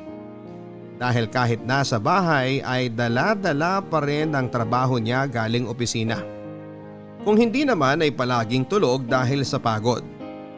Hindi niya na rin ako sinosurpresa sa Monsario anniversary namin. Marami na kaming family gathering na hindi napupuntahan at hindi na rin kami nakakapag out of town na dati naman ay naisisingit namin sa schedule naming pareho. Parang ang bango ng dinner natin ngayon ah. Siyempre, niluto ko yata ang paborito mong ulam. Kaya kumain ka na bago pa to lumamig. Sige, tikman ko nga. Babe, sobrang sarap nga. Namiss ko talaga to. The best talaga ang tinola mo. Sus, nambola pa to. Babe, may gusto nga pala sana akong hingin sa'yo. Sige, ano yan? Kahit ano pa yan, ibibigay ko. Natatandaan mo ba yung beach resort na pinuntahan natin nung 4th anniversary natin. Oo. Yung sa may Davao yun, hindi ba? Yung medyo mahal ang bayad? Oo, yun nga. Pero may promo sila next month na 50% discount. Tapos 3 days and 2 nights na. May kasama na ring buffet yun, babe. Kaya baka pwedeng mag-file ka ng leave kahit 2 araw lang para dun. Teka sandali, babe. 2 araw? Oo, ididikit naman natin sa off mo para may 1 araw na pahinga pa tayo. Babe naman, sayang yung leave credits ko na pwedeng makonvert sa cash kung gagamitin pa natin yan sa ganong kalayo na bakasyon. Saka, gastos lang yun eh. Pero naka 50% discount naman sila Tapos next month pa naman yun. Pwede pa tayo makakuha ng plane ticket na naka-promo rin. Bakit hindi na lang tayo magbakasyon dyan sa malapit? Sa Cavite o sa Laguna o kaya dito na lang din sa Bulacan. Kailan ba tayo huling beses na nakalabas ng Luzon para magbakasyon? 2 years ago na yata Alam mo naman na hindi ganun kadali mag-file sa amin ng leave, hindi ba? Lalo na ngayon sa posisyon ko sa trabaho. Hirap pa rin ako mag-adjust hanggang ngayon, babe. Saka babe, para rin naman sa atin tong ginagawa ko Huwag ka na magalit ha. Alam ko na, kasalanan ko talaga kasi nawawalan na ako ng oras sa'yo. Pero promise, babawi talaga ako. Pero wag muna ngayon, please.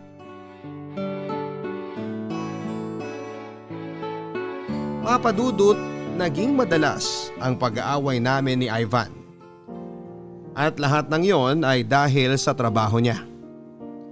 May isang beses pa na in-invite kami ng mami ko na mag-dinner sa bahay kasama ang family ko dahil birthday ni Lola. Sabado yon at dapat ay wala siyang pasok. Nangako din siya na makakarating pero kagaya ng inaasahan ko ay walang Ivan na dumating sa bahay. Tinawagan niya ako at sinabi na hindi makakapasok ang isang staff nila sa opisina at dahil deadline na raw ng mga office works nila ay kinakailangan niyang saluhin ang mga naiwan nitong trabaho. Bukod sa mga family gathering na palagi niyang nakakalimutan ay hindi na rin kami nakakapagbakasyon o kahit na isang simpleng date man lang sana sa labas. Ang palagi niyang dahilan ay pwede naman daw na magluto na lamang sa bahay. Mas tipid sa energy, oras at sa pera. Kapag naman weekend ay dapat ay off niya, ay nag-overtime pa rin siya sa kanyang trabaho. Nagpagawa na nga siya ng maliit na opisina sa apartment namin. Isang space na kapag nandun siya ay hindi siya pwedeng abalahin. Dahil kapag nawala ang concentration niya sa ginagawa niya, nang dahil sa akin ay mabilis na iinit ang ulo niya na mauuwi lang din sa away. Hindi naman talaga ako yung tipo ng demanding na girlfriend. Pero Papa Dudut, alam ko ang responsibilidad namin ni Ivan sa isa't isa bilang magpartner. Na para bang kinalimutan na lang bigla ng boyfriend ko nang dahil sa trabaho niya. Papa Dudut, wala yatang araw na hindi kami nagkakaroon ng kahit na kaunting pagtatalo ni Ivan. Madalas naman na naaayos din namin lahat kapag nagsusori na siya sa akin. Aminado naman kasi siya kung ano ang dahilan ng pagtatalo namin. Kaunting oras lang naman kasi ang hinihingi ko sa kanya para sa relasyon namin na hindi ko maintindihan kung bakit hindi niya maibigay. 1 taon pa ang lumipas nang ipadala siya sa Dubai ng kumpanya kung saan siya nagtatrabaho. Nagbukas kasi sila ng panibagong account doon at siya ang napili para i-manage yon. Siyempre bilang isang dedicated sa trabaho na empleyado ay tinanggap niya yon nang hindi man lang iniisip ang magiging sitwasyon naming dalawa. Sobrang inaway ko siya noon dahil nag-decide kaagad siya nang hindi man lang pinapaalam sa akin. Away na muntik nang mauwi sa hiwalayan. Kung hindi lang talaga niya ako niyakap at iniyakan habang sinasabi na para sa future naming dalawa ang lahat ng ginagawa niya, ay hindi kami magkakaayos. Hanggang sa wala na nga akong nagawa pa kung hindi ang pumayag na umalis siya para sa 1 taon na pagtatrabaho sa Dubai. Naging consistent naman ang tawagan namin sa umpisa. Pero kagaya ng inaasahan ko, unti-unti siyang nawala ng oras sa akin.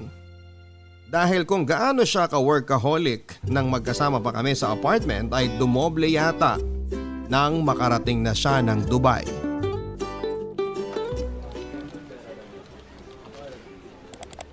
Nasaan ba yung files na yun? Bakit hindi ko makita dito sa folder na binuksan ko sa computer? Ito. Hindi eh. Dapat nandito lang yun eh. Hi, pinatawag mo raw ako? Ay, ikaw ba yung bagong transfer dito sa department namin at yung nag-ayos ng mga report kagabi? Oo, ako nga. Bakit? May mali ba sa ginawa ko? Wala naman, pero hindi ko kasi makita dito sa folder yung report na hinahanap ko. Sa tingin ko, nagkamali ka ng pinaglagyan. Lah, ganun ba? Pwedeng patingin ang folder na binuksan mo? Sige. Umupo ka muna dito sa isang upuan habang hinahanap mo yung files. Wala pa naman yung katabi ko eh. Salamat. Dapat nandito lang yun kasi ito yung sinabing folder ni Miss Irma kagabi. Eto. Nakita ko na. Sa katabing folder ko pala siya nailagay. Kaya naman pala. Sige, ako na lang mag-aayos mamaya kasi hindi yan dapat nandyan. Pasensya ka na ha. Ang sungit kasi ni Miss Irma kagabi. Kaya sa totoo lang, hindi ko masyadong naintindihan ang mga instruction na binigay niya. Ayos lang. First week mo pa lang naman dito sa opisina kaya ayos lang na magkamali ka. Isa pa, masungit talaga yun si Irma. Akala mo kung sino pare-pareho lang naman tayo ng posisyon dito sa opisina. Akala ko, ako lang ang nasusungitan sa kanya. Rhea ang pangalan mo, di ba? Sabi nung nagpatawag sa akin kanina. Oo, Rhea nga. Ako nga pala si Elmo. Nice to meet you, Elmo. Alam mo, buti na lang pala at nagkamali-mali ako sa paglalagay ng mga files sa computer. Ha? Bakit naman? Kasi kung hindi ako nagkamali, wala sana akong dahilan ngayon para malapitan at makausap ka. Ang suplado mo kayang tingnan mula dun sa table ko. Gano'n ka na nga ulit katagal dito? Mag-iisang linggo. So, ibig sabihin, mag-iisang linggo mo na rin akong ini-stock mula sa lamesa mo. Uy, grabe ka ah. Hindi naman masyado. Medyo lang. Ang sarap mo kasing titigan lalo na kapag inaantok ako. Nagigising ka agad ako. Alam mo, Elmo, tigil-tigilan mo ako sa mga pagganyan mo, ha? Taken na ako, kaya wag mo na akong diskartehan. Aray naman. Unang pag-uusap pa lang natin, binabasted mo na ako kaagad. Ganun talaga. Huwag ka mag-alala. Marami pa namang magagandang babae dyan sa opisina. Sa itsura mong yan, hinding-hindi ka mababasted. Huwag ka lang didiskarte ulit sa mga taken, ha? Aaminin ko, Papa Dudut, na sa unang beses na nagkausap kami ni Elmo ay naramdaman ko na may kahulugan ang mga simpleng pasaring niya sa akin. Hindi naman ako bata at hindi rin ako manhid para hindi magets na gusto niya akong pormahan. Kaya nga nilinaw ko kaagad sa kanya na nasa isang seryosong relasyon ako. Kaya itigil na niya kung ano man ang iniisip niyang gawin na pagdiskarte sa akin. Ayoko naman kasi na ako pa ang magbigay ng dahilan upang mas lalong lumabo ang relasyon namin ni Ivan. Pero Papa Dudut, kung anong pilit ko na maayos ang relasyon namin ay para bang binabaliwala lahat ni Ivan yon. Ni hindi ko man lang maramdaman ang effort niya para makausap ako sa araw-araw. Ano ba naman yung tawagan niya ako kahit na sa Facebook Messenger lang para magkausap at kumustahan kaming saglit. Pero parang mas nakaluwag pa yata sa kanya na nagkalayo kami dahil hindi ko na siya naaabala sa trabaho niya. Kaya nang minsang hindi niya nasagot ang tawag ko sa dapat na online celebration namin ng aming monthsary ay sobrang sumama ang loob ko. Tumawag din naman siya sa akin kinabukasan para mag-sorry dahil ginabi na raw siya ng uwi. Kaya nawala sa isipan niya ang tungkol sa monthsary namin. Pero dahil sa sama ng loob ko, ay sinabihan ko na siyang mag-focus na lang muna sa trabaho niya. At kausapin na lang ako kapag may oras na siya para sa akin at sa relasyon naming dalawa.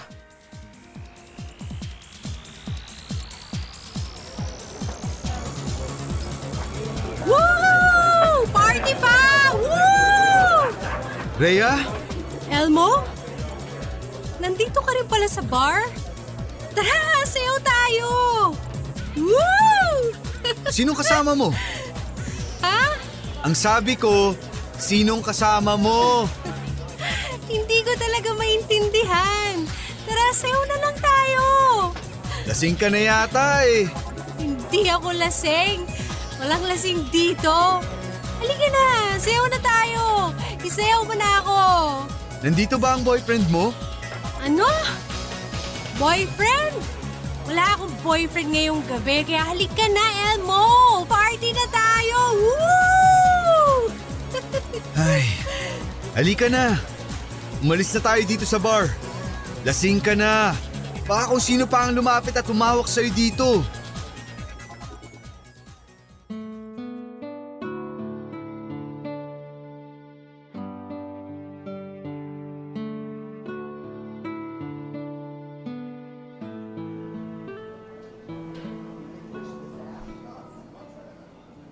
Pasensya ka na kanina, ha?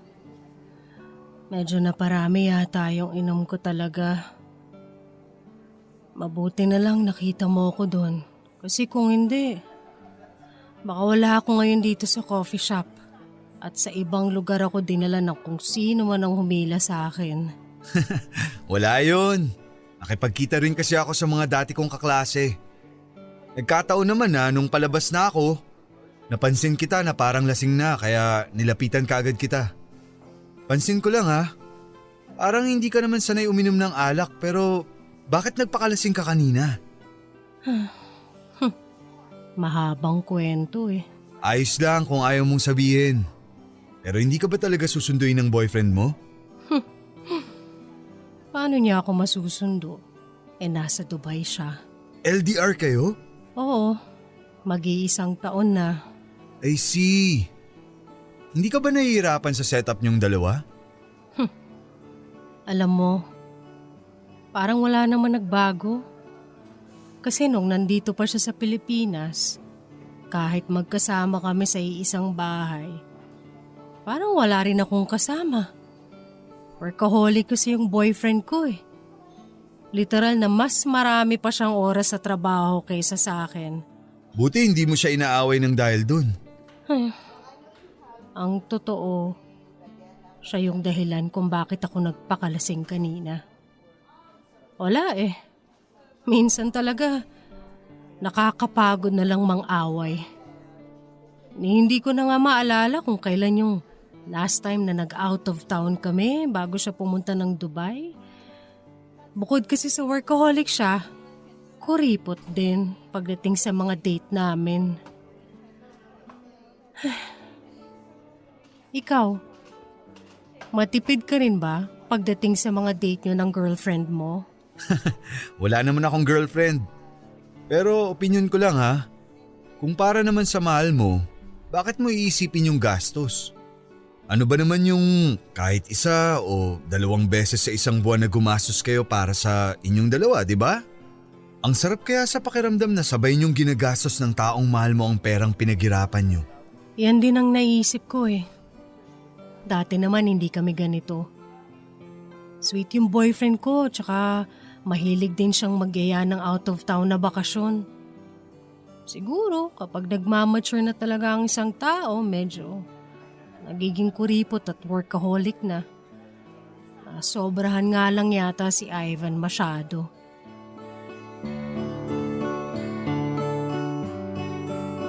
Sobrang opposite ng ugali ni Ivan kay Elmo, Papa Dudut. Kung si Ivan ay masyadong tahimik at seryoso. Si Elmo naman ay happy-go-lucky lang at talaga namang sumasakit ang tiyan ko sa kakatawa kapag siya ang kasama ko at kausap ko. Pagdating din sa itsura ay di hamak na malaki ang lamang ni Elmo. Hindi naman kasi talaga kagwapuhan ng boyfriend ko, simple lang moreno ang kulay ng balat, palapad ang ilong pero maganda ang mga ngipin. Samantalang si Elmo ay papasa na model ng magazine dahil sa kinis ng balat. Magandang pangangatawan, singkit na mga mata at matangos pa ang ilong. Pero hindi naman talaga ang physical appearance ni Elmo ang naging dahilan kung bakit unti-unti ay naging attracted na rin ako sa kanya. Siguro kasi ang bilis ko lang talaga siyang nakasundo. Marami kaming bagay na pagkakatulad. Hindi lang sa timpla ng kape o pagiging morning person. Mahilig din siya mag out of town at medyo naiinggit pa ako na magkwento siya na halos nalibot na niya ang buong Pilipinas. Ang totoo kasi pangarap ko rin yun dati pa. Ang malibot ang buong Pilipinas at ang buong mundo kasama si Ivan. Na unti-unti nang nagagawa ni Elmo kahit mag-isa lamang siya. Mula nga ng gabi na nagkita kami ni Elmo sa bar at nagkakwentuhan sa coffee shop, ay nagsimula na kaming maging close sa isa't isa. Masaya naman kasi talaga siyang kausap at hindi siya nauubusan ng topic at mga jokes. Sa opisina ay madalas na rin kaming magkasama since nasa parehong department kaming dalawa. Si Ivan naman ay hindi ko pa rin kinakausap ulit. At nagpalit din ako ng cellphone number para hindi niya ako makontakt. Yun naman kasi ang gusto niya, hindi ba?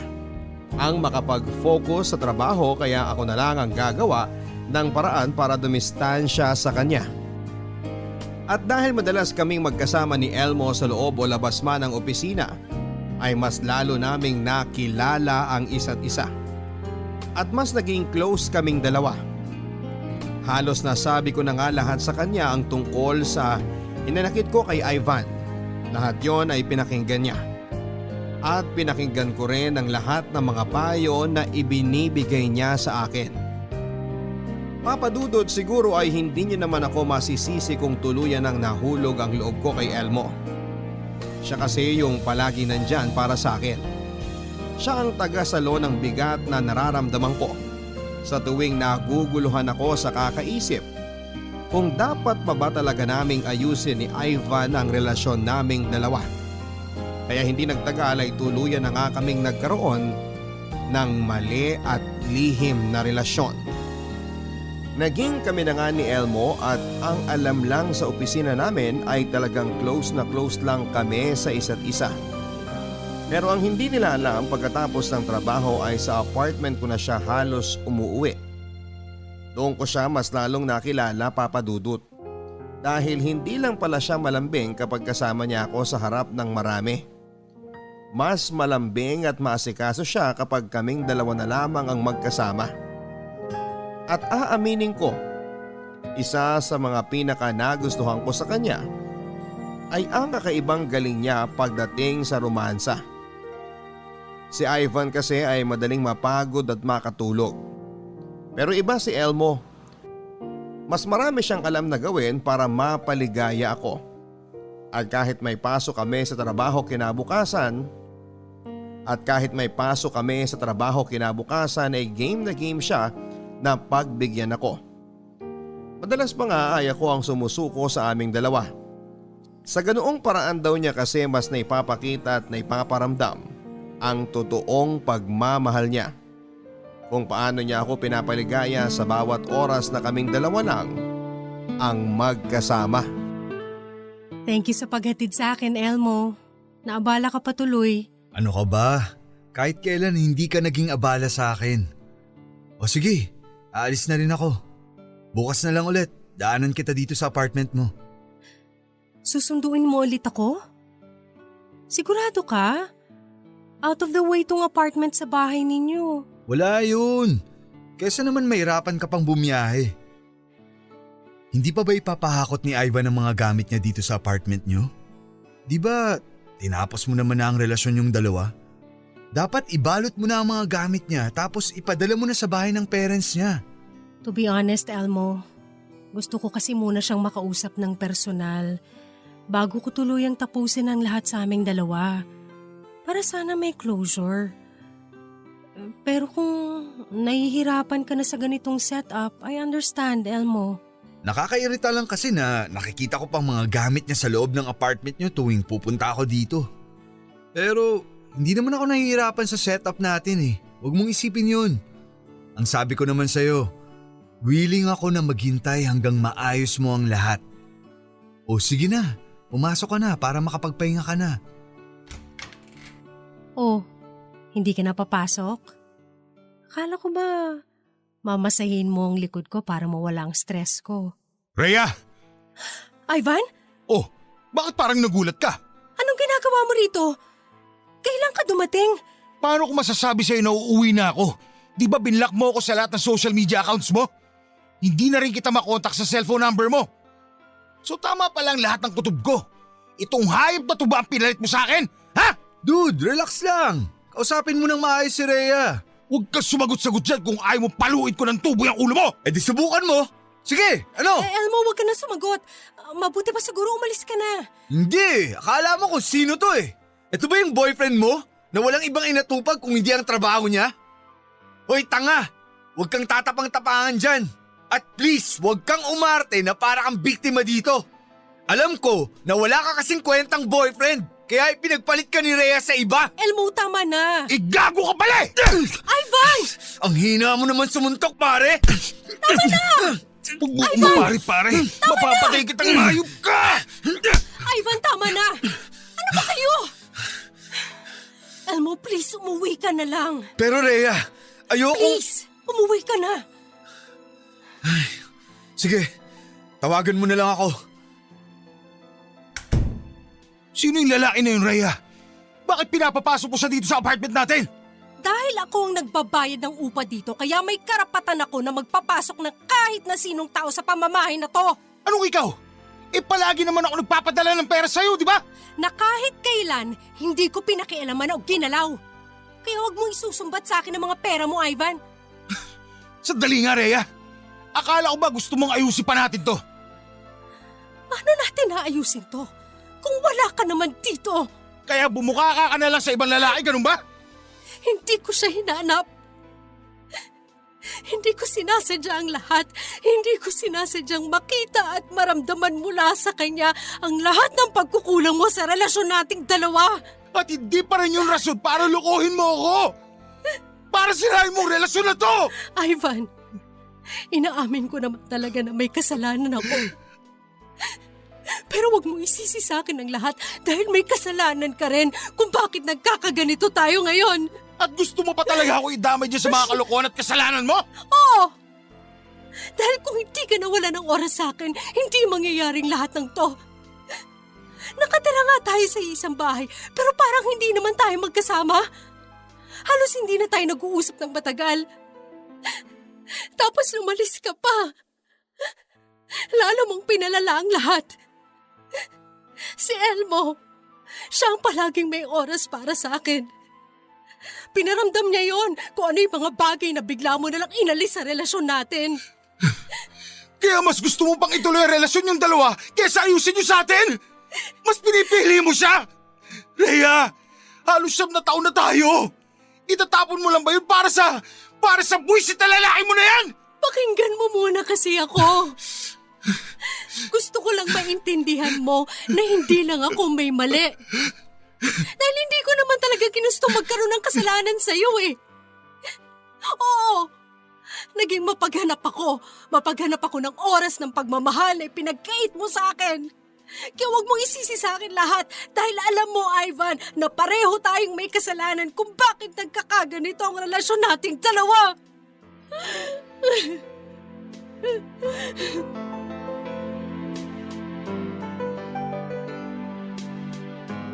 Oo, ako ang nagloko at nagkaroon ng ibang lalaki.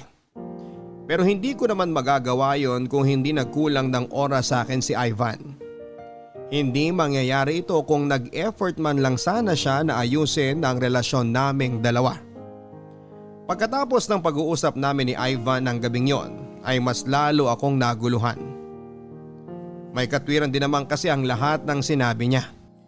Ang pagsusumikap na ginagawa niya sa trabaho ay para rin sa future naming dalawa. Iniisip ko tuloy na baka nasa akin talaga ang lahat ng mali. Baka naging masyado lang akong mapaglaro at mapaghanap. Baka naghahanap lang ako ng mapaglilibangan at mapaglilipasan ng oras. Pero hindi eh. Dahil sa totoo lang, sa tuwing kasama ko si Elmo, napakagaan ng pakiramdam ko. Masyadong mabilis ang lahat, pero sadyang mabilis lang din akong naging komportable na kasama siya. Ang bilis ko siyang minahal. Siguro kasi ay naramdaman ko mula sa kanyang lahat ng hinahanap ko kay Ivan. Sa totoo lang ay hindi ko na alam kung sino ba ang dapat kong piliin sa kanilang dalawa. Kung kaninong relasyon ba ang dapat kong ituloy. Hanggang sa nagdesisyon akong tapusin ang halos 5 buwan na maling relasyon namin ni Elmo. Oo, mas pinili kong ayusin ang sa amin ni Ivan. Ganon din naman siya kaya nagkabalikan din kami kaagad. Bumalik na siya sa apartment at pagkatapos namin na muling pag-usapan ang mga naging kasalanan namin sa isa't isa, nangako siya na babawi sa mga naging pagkukulang niya. At nangako naman ako na kahit kailan, hindi ko nakakausapin pa si Elmo. Kahit na alam kong mahirap yon dahil iisa lang ang department namin sa trabaho.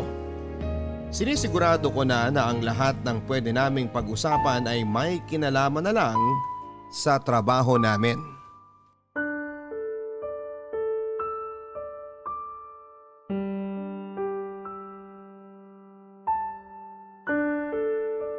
Rhea, sandali. Mag-usap naman tayo. Pwede ba, Elmo? Wag mo nga akong hawakan. Hindi ba sinabi ko na sa'yo na wag mo na ulit akong lalapitan pa kung hindi naman tungkol sa trabaho ang sasabihin mo? Sorry. Gusto ko lang naman na makausap ka. Tungkol na naman ba saan? Tungkol sa atin.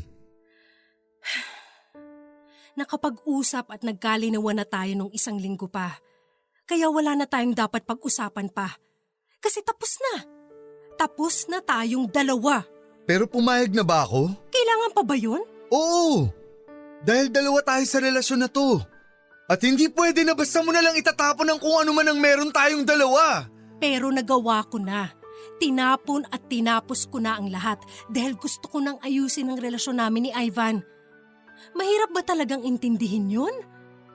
Ayoko na. Tanggapin mo nang tapos na tayo. Paano tayo? Paano yung nararamdaman natin para sa isa't isa? Wala na nga tayo. Pwede ba, Elmo? Wag mo naman na akong pahirapan pa. Bakit? Sa tingin mo ba ikaw lang ang nahihirapan? Mas nahihirapan ako dahil ako yung naiwan sa ere. Kaya nga paulit-ulit ako nagsusori. Dapat nung una pa lang hindi na kita in-entertain. Dapat hindi ko na pinagulo ang sitwasyon namin ni Ivan at iniwasan na lang kita. Alam ko naman kasi na sa umpisa pa lang mali na eh. Ginamit kita para punan yung mga pagkukulang sa akin ni Ivan. Hindi mo ako ginamit. Minahal mo ko at yun ang alam ko. Kung ano man ang namamagitan sa atin, totoong pagmamahal yun. Na mali pa rin. Kung ano man na naging relasyon natin mula sa umpisa, mali lahat yun. Bakit hindi natin subukang itama? Pwede naman na ako ang piliin mo. Dahil ako talaga ang mahal mo. Ano bang alam mo sa nararamdaman ko? Hindi sa pinangungunahan kita. Pero sigurado ako, Rhea. Sa bawat halik at haplos mo sa akin sa mga oras na tayong dalawa lang ang magkasama. Mahal mo ako. Minahal mo ako. At hindi mo ako ginamit para lang gawing pampalipas oras mo. Aminin mo na. Aminin mo kung anong totoong nararamdaman mo. Ayokong itapon at sayangin yung halos 9 na taon na relasyon namin ni Ivan. Hindi ko kayang itapon ang mga taon na pinagsamahan namin para lang sa'yo. So yun ang totoong dahilan. Binalikan at pinili mo siya hindi dahil siya ang mahal mo, kundi dahil nanghihinayang ka lang sa tagal ng relasyon ninyong dalawa. Rhea, hindi mo ba naisip na dapat mas manghinayang ka sa oras na dapat ay ibinibigay mo sa totoong mahal mo? Ewan ko. Sa totoo lang, hindi ko na alam. Kung naguguluhan ka pa pala, bakit nakipagbalikan ka kaagad sa kanya? Dahil gusto ko nang ayusin ang relasyon namin ni Ivan. Kahit hindi ka sigurado na mahal mo pa rin siya? Oo. Dahil yun ang nag-iisang bagay na sigurado ko na gusto kong gawin.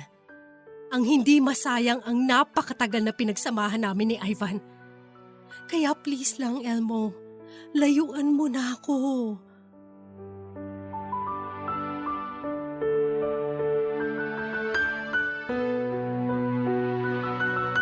Papadudot aaminin ko na isa sa mga dahilan kung bakit nakipagbalikan ako kay Ivan ay dahil nanghihinayang ako sa ilang taon na relasyon naming dalawa.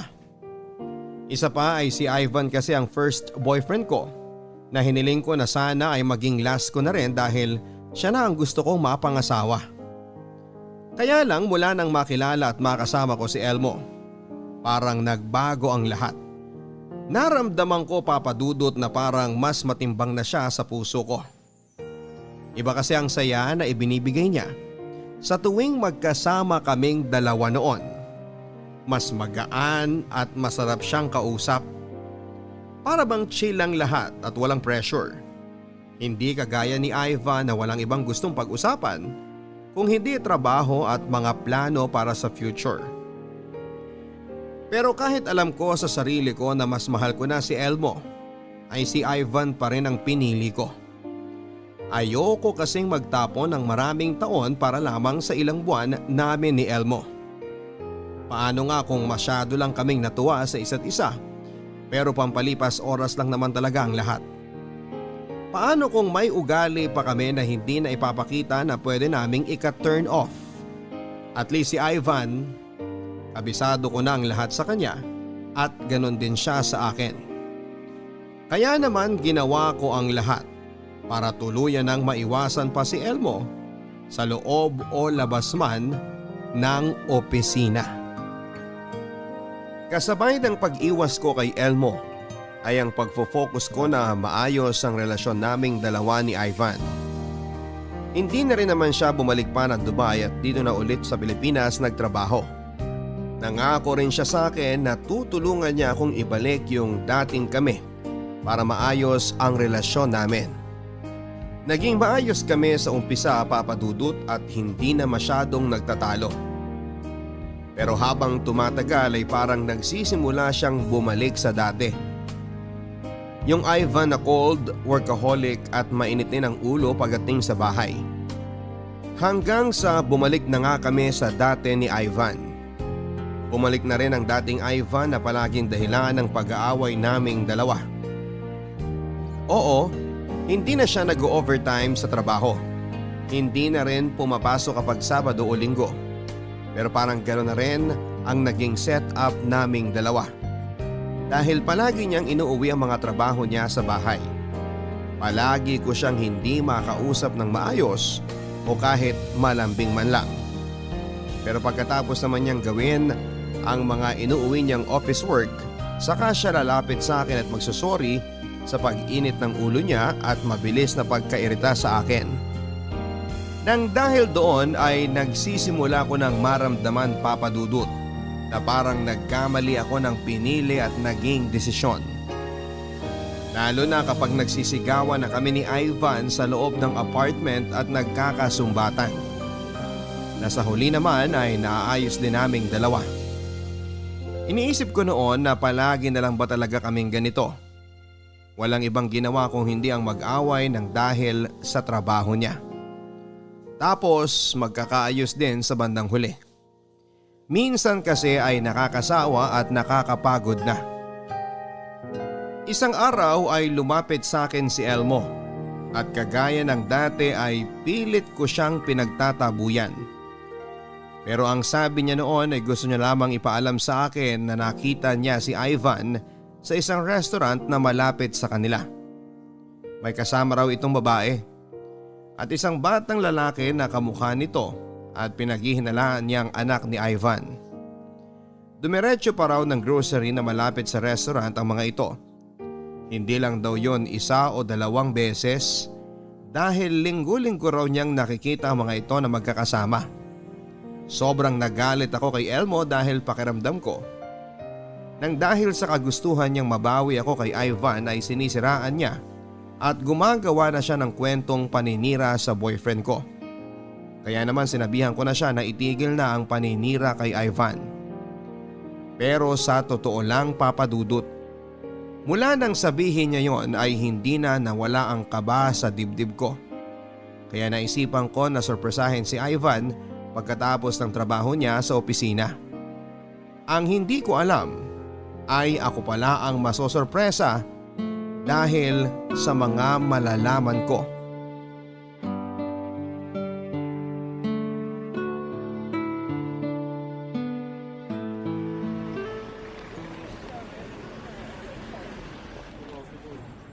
Nasaan na kaya si Ivan?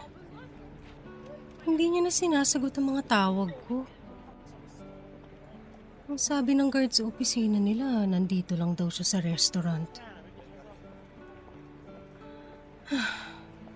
Teka, siya yata yun. Pero sino yung babaeng kasama niya na inabutan niya ng pera?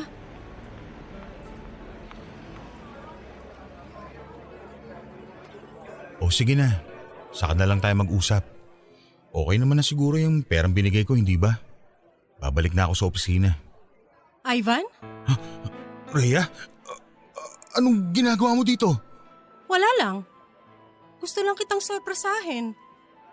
Parang ako pa yata ang masosorpresa dito. At nandito pa talaga kayo sa sulok. Para hindi kayo masyadong kita, ganon? Teka ha, tatabi ako sa inyo. Para naman updated ako sa mga ganap sa buhay nyo. Sige, salamat ulit ha. Tawagan mo na lang ako kung kailan mo siya gustong makita. Sandali lang. Hindi ka pa nga pinapakilala ng boyfriend ko sa akin eh. O baka naman gusto mo na ikaw na magpakilala sa sarili mo. Para malaman ko na rin kung bakit kanya inaabutan ng pera. Upo ka muna. Bitiwan mo nga ako. Wala akong dapat na sabihin sa'yo ha. Ganon? Ivan, pwede bang pagsabihan mo nga tong babaeng to? At saka sabihin mo sa kanya na kumalma siya. Kung hindi, papatulan ko talaga tong girlfriend mong pabebe. Kapal na mukha nito. Rhea, please, kumalma ka lang. Huwag tayong gumawa ng eksena rito. Joy, sige na, umalis ka na. Ako nang magpapaliwanag kay Rhea. Ayusin mong paliwanag mo, Ivan ha, dahil kung hindi magwawala talaga ako rito. At ikaw, babae ka. Nakakaya ka. Ang dumi-dumi mo. Sumasawsaw ka sa relasyon namin ng boyfriend ko. At hindi rin naman masyadong makapal yung mukha mo dahil may gana ka pa talagang manghingi ng pera kay Ivan. Pwede bang ayus-ayusin mo yung pananalita mo? Wala kang alam. Siguraduhin mo munang tama yung binibintang mo sa akin ha. Bakit? I-deny mo pa ba? Huling-huli na kayong dalawa, mang walang niya kayo. Okay, fine. Para manahimik ka na. Wala kaming relasyon ng boyfriend mo. Kaya pwede ba? Ayoko ng gulo. Dahil hindi ako pumapatol sa mga taong makitid ang pag-iisip. At talagang hinahamon mo kung babae ka. Akala mo kung sino ka, ha? Pumili ka ng lalaking aahasin mo. Huwag tong boyfriend ko. Hindi ko nga inahas yung boyfriend mo. Kaya dahan-dahan ka sa mga pinagsasasabi mo. Joy, tama na. Ako nang bahala magpaliwanag kay Rhea. Umalis ka na, please. Bakit ba akong inaawat mo? Yang palingkerang girlfriend mo ang awatin mo. Palingkera pala, ha? Halika ditong babae ka! Rhea, ano ba? Sinabi ng tama na eh. Hindi ka ba talaga titigil, ha? Nakakahiya na sa mga tao, oh. Wala akong pakialam! Halika dito! Para magkaalaman tayo. Maabot ko lang talaga yung buhok mo, manghihiram ka ng mukha sa sahig! Rhea, tama na nga. Tumigil ka na. Mabuti pa, Ivan, aalis na ako, ha? Sabihin mo na lang kung kailan mo gustong dalawin ng anak natin. Anak? May anak kayo ni Ivan? Magpapaliwanag muna ako. Ikaw? Ang sabi mo, wala kayong relasyon ng boyfriend ko. Pero sabihin mo sa akin ng totoo, may anak ba kayong dalawa ni Ivan? Oo, meron! May anak kami ni Ivan. 4 years old na siya. At kaya ako inaabutan ng pera ng boyfriend mo para sa sustento niya sa bata. Okay na ba? Matatahimik ka na ba? Tawagan mo na lang ako, Ivan, ha? Kung kailan mo ulit gusto makita ang anak mo. Aalis na talaga ako.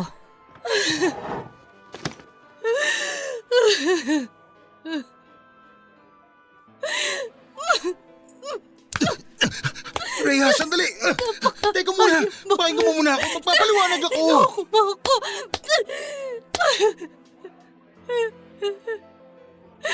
Ano pang ipapaliwanag mo?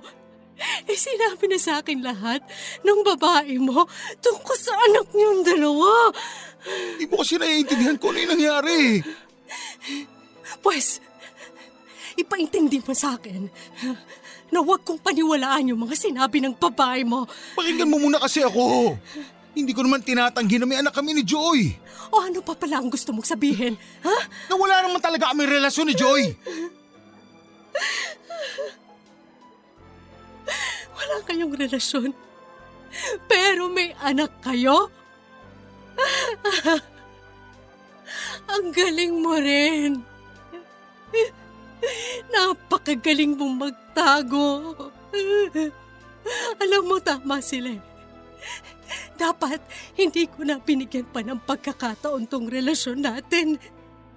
Dahil mulat sa pulpa lang sa ating dalawa, ikaw na talagang manloloko!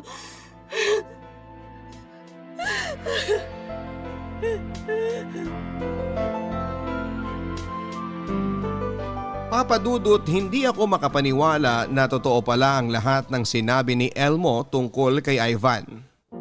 Na niloloko ako ng lalaking pinili at binalikan ko. 5 taon. 5 taon na niya pala akong niloloko. Kahit sabihin niya na isang beses lang na may nangyari sa kanila ni Joy, nakabuo pa rin sila ng bata.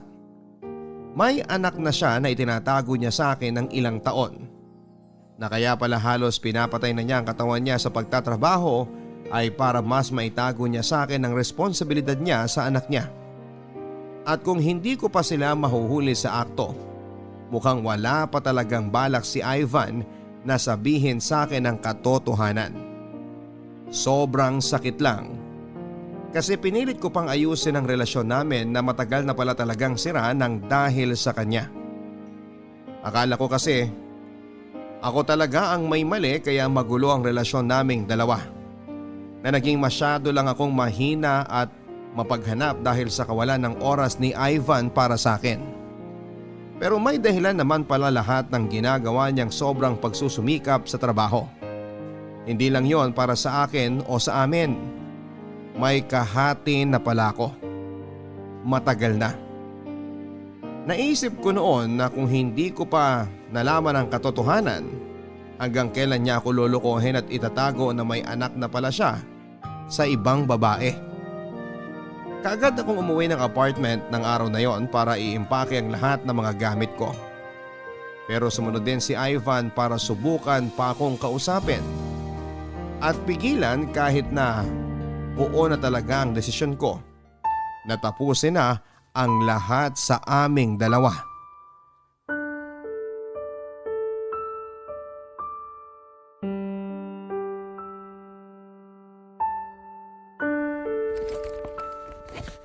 Rhea, please. Itigil mo muna kasi ang pag-iimpake mo. Teka, mag-usap muna tayo. Para saan pa? Nakita at nalaman ko na lahat. Sinabi na ng babae mo sa mismong harapan ko na magkaharap-harap tayo kanina. Kaya alis na ako sa apartment na to dahil ayoko na. Pagod na akong ayusin ang relasyon nating dalawa na paulit-ulit mo lang na sinisira. Pakinggan mo muna kasi ako. Para saan? Para sa mga bago mong kasinungalingan? Hindi naman ako nagsinungaling eh. Hindi ko lang kagad sinabi na may anak na ako. At kailan mo planong sabihin sa akin ang tungkol sa kanya? Na nabuo lang naman ang batang yon habang magkarelasyon tayong dalawa. Kapag may lakas na ako ng loob, Rhea, sasabihin ko naman sa'yo eh. Kapag may sapat na akong ipon para sa pagpapakasal natin, maniwala ka naman sa akin. Wala talaga kami relasyon ni Joy. Wala kayo naging relasyon pero nakabuo kayo ng bata? Wow! So ano yun? Nag-shake hands lang kayo tapos nabuntis na siya? Inaamin ko naman na nagkamali talaga ako eh. Pero isang beses lang yun. Isang gabi lang. 5 years ago, nang umuwi ka sa probinsya ninyo, naglasing ako mag-isa sa bar dahil hindi ko nakuha ang promotion na matagal ko nang pinaghihirapan. Doon ko nakilala si Joy. Tapos wala na ako masyadong matandaan. Basta nagising na lang ako Na may nangyari sa inyong dalawa. Ang galing. Ang galing mong gumawa ng kwento kahit kailan, Ivan. Pero yun nga kasi ang totoo. Hindi ko na nga siya nakita pagkatapos ng isang gabi na yun. Hindi na siya nagparamdam. Tapos 2 years ago, bigla na lang siya bumalik. Pinakilala niya sa akin si Ian, yung anak naming dalawa. Bakit hindi mo kagad sinabi sa akin? Dahil natakot ako na baka hiwalayan mo ko kapag nalaman mong totoo. Kaya tinago mo na lang sa akin. At wala ka na talagang balak na sabihin sa akin ang tungkol sa batang yun? Meron naman, pero hindi pa dapat ngayon. Dahil hindi ko pa kaya. Wala pa ako sapat na lakas ng loob. Kaya nga nagsusumikap ako sa trabaho eh. Dahil gusto kong ipakita sa'yo na ako yung lalaking mas karapat dapat para sa'yo. Kahit may anak na ako sa ibang babae. Lahat ng ginagawa ko sa trabaho para sa'yo, Rhea. Para sa ating dalawa. Hindi rin. Dahil ang totoo, lahat ng pagpapakahirap mo sa trabaho ay para sa responsibilidad na ginagampanan mo sa anak mo bilang ama. Para hindi ko maramdaman na nababawasan ang ipon nating dalawa na sinasabi mong para sa kasal natin. Tama ako, di ba? Rhea naman. Kaya mo rin siguro biglang sinunggaban yung pagkakataon na ipadala ka ng kumpanya nyo sa Dubai para kumita ka ng mas malaki at makapag-ipon ng mas mabilis. Ano? Rhea, I'm sorry. Sinasabi ko na nga ba eh. Kaya wag akong paulit-ulit mong dinadahilan at ang relasyon nating dalawa kung bakit halos patayin mo na yung sarili mo sa trabaho. Dahil alam mo sa sarili mo na para rin yun sa tinatago mong anak. Nakakatawa ka lang eh. Galit na galit ka nung minsang nagkamali ako dahil sa pagkukulang mo sa relasyon natin. Pero ikaw, eto, araw-araw mo palang binibilog ang ulo ko. Sa bawat oras na magkasama tayo, niloloko mo ako. Rhea, please. Pwede pa naman natin ayusin to, hindi ba? Mahal kita at pinagsisihan ko na lahat ng mga naging pagkukulang at pagkakamali ko sa'yo. Magsimula tayo ulit. Ayusin natin ang relasyon na to. Pagod na ako, Ivan. Pagod na akong ayusin tong relasyon nating paulit-ulit lang din namang nasisira nang dahil sa'yo. Rhea, please. Rhea, mahal kita. Mahal na mahal kita.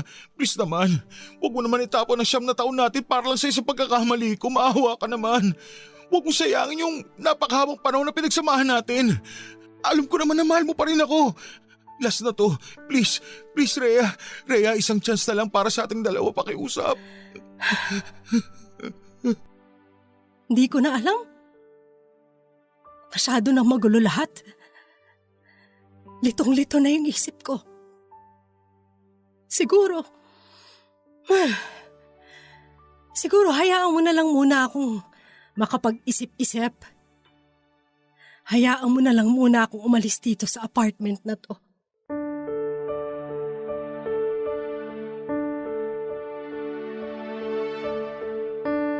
Papa Dudut, umalis na nga ako ng apartment namin ni Ivan at tuluyan ko na ring tinapos ang relasyon naming dalawa. Alam ko naman kasi na yun naman talaga dapat ang matagal na naming ginawa. Dahil hindi na talaga nagiging maayos ang pagsasama namin. Hindi ko kaagad nadala ang lahat ng gamit ko pa uwi sa bahay namin. Binalikan ko lamang ang iba kapag wala sa apartment si Ivan. Pumayag na rin siya sa sinabi ko na hatiin na namin ang naipon naming pera na dapat ay para sa kasal namin. Paminsan-minsan ay dumadalaw pa rin siya sa bahay para subukan ng makipag-ayos sa akin. Pero hindi ko pa rin siya gaanong kinakausap. Ang madalas kong sinasabi sa kanya ay kailangan ko pa ng oras para makapag-isip-isip kung may dapat pa ba kaming ayusin. Ang sabi niya ay hindi siya aalis ng apartment dahil umaasa siya na babalik pa rin ako para magkaayos kaming dalawa. Pagkatapos ng ilang araw ng vacation leave ay bumalik na rin ako sa trabaho at unti-unti na rin bumalik ang closeness namin sa isa't isa ni Elmo. Pero nilinaw ko sa kanya na masyado pang maaga para umasa siya na kakayanin ko nang pumasok muli sa isang relasyon. Ayoko rin naman kasi siyang maging palakibutas lamang kung sakali. Gusto ko kapag pumasok na ako sa isang relasyon na kasama siya, sigurado na ako na siya ang mahal ko at wala nang Ivan na magpapalito ng isip ko at nararamdaman ko. Ayoko nang magpadalos-dalos sa mga desisyon at masaktan lang sa huli. Dahil sa totoo lang, may bahagi pa rin ng isip ko na gustong bumalik kay Ivan at ayusin ang lahat. Hanggang sa ngayon ay nalilito pa rin ako sa kung ano nga ba ang dapat na maging desisyon ko, Papa Dudut. Kung sino ba kina Ivan at Elmo ang dapat na piliin ko. Sobrang nangihinayang ako sa tagal ng pinagsamahan namin ni Ivan at minsan pakiramdam ko. Yun na lang ang dahilan kung bakit gusto ko ulit siyang bigyan ng bagong pagkakataon. Si Elmo naman ay dumoble ang effort sa panliligaw sa akin. Pumasok sa isipan ko na bakit hindi ko siya bigyan ng isang pagkakataon. Pero paano kung hindi mag-workout ang relasyon naming dalawa? Paano kung hanggang panakipbutas lang talaga siya? Paano kung masayang lang din ang oras na ibibigay ko sa kanya na sana ay kay Ivan ko na lang ibinigay? Papa Dudut, sana po ay matulungan ninyo ako at ng ating mga kabarangay sa problema at pagkakalitong kinakaharap ko sa ngayon. Alam kong hindi naman maiiwasan ang masaktan o makasakit ako sa desisyon na gagawin ko. Pero hanggat maaari sana, ayoko nang magkamali at magsisi sa bandang huli. Dito ko na po tinatapos ang sulat ko. At ngayon pa lamang po ay nagpapasalamat na ako sa payong maibibigay ninyong lahat sa akin. Ang inyong kabarangay at kapuso forever, Rhea. Mga kwento ng pag-ibig, kwento ng pag-asa at mga kwento ng buhay dito sa Barangay Love Stories. Love Stories. Forever.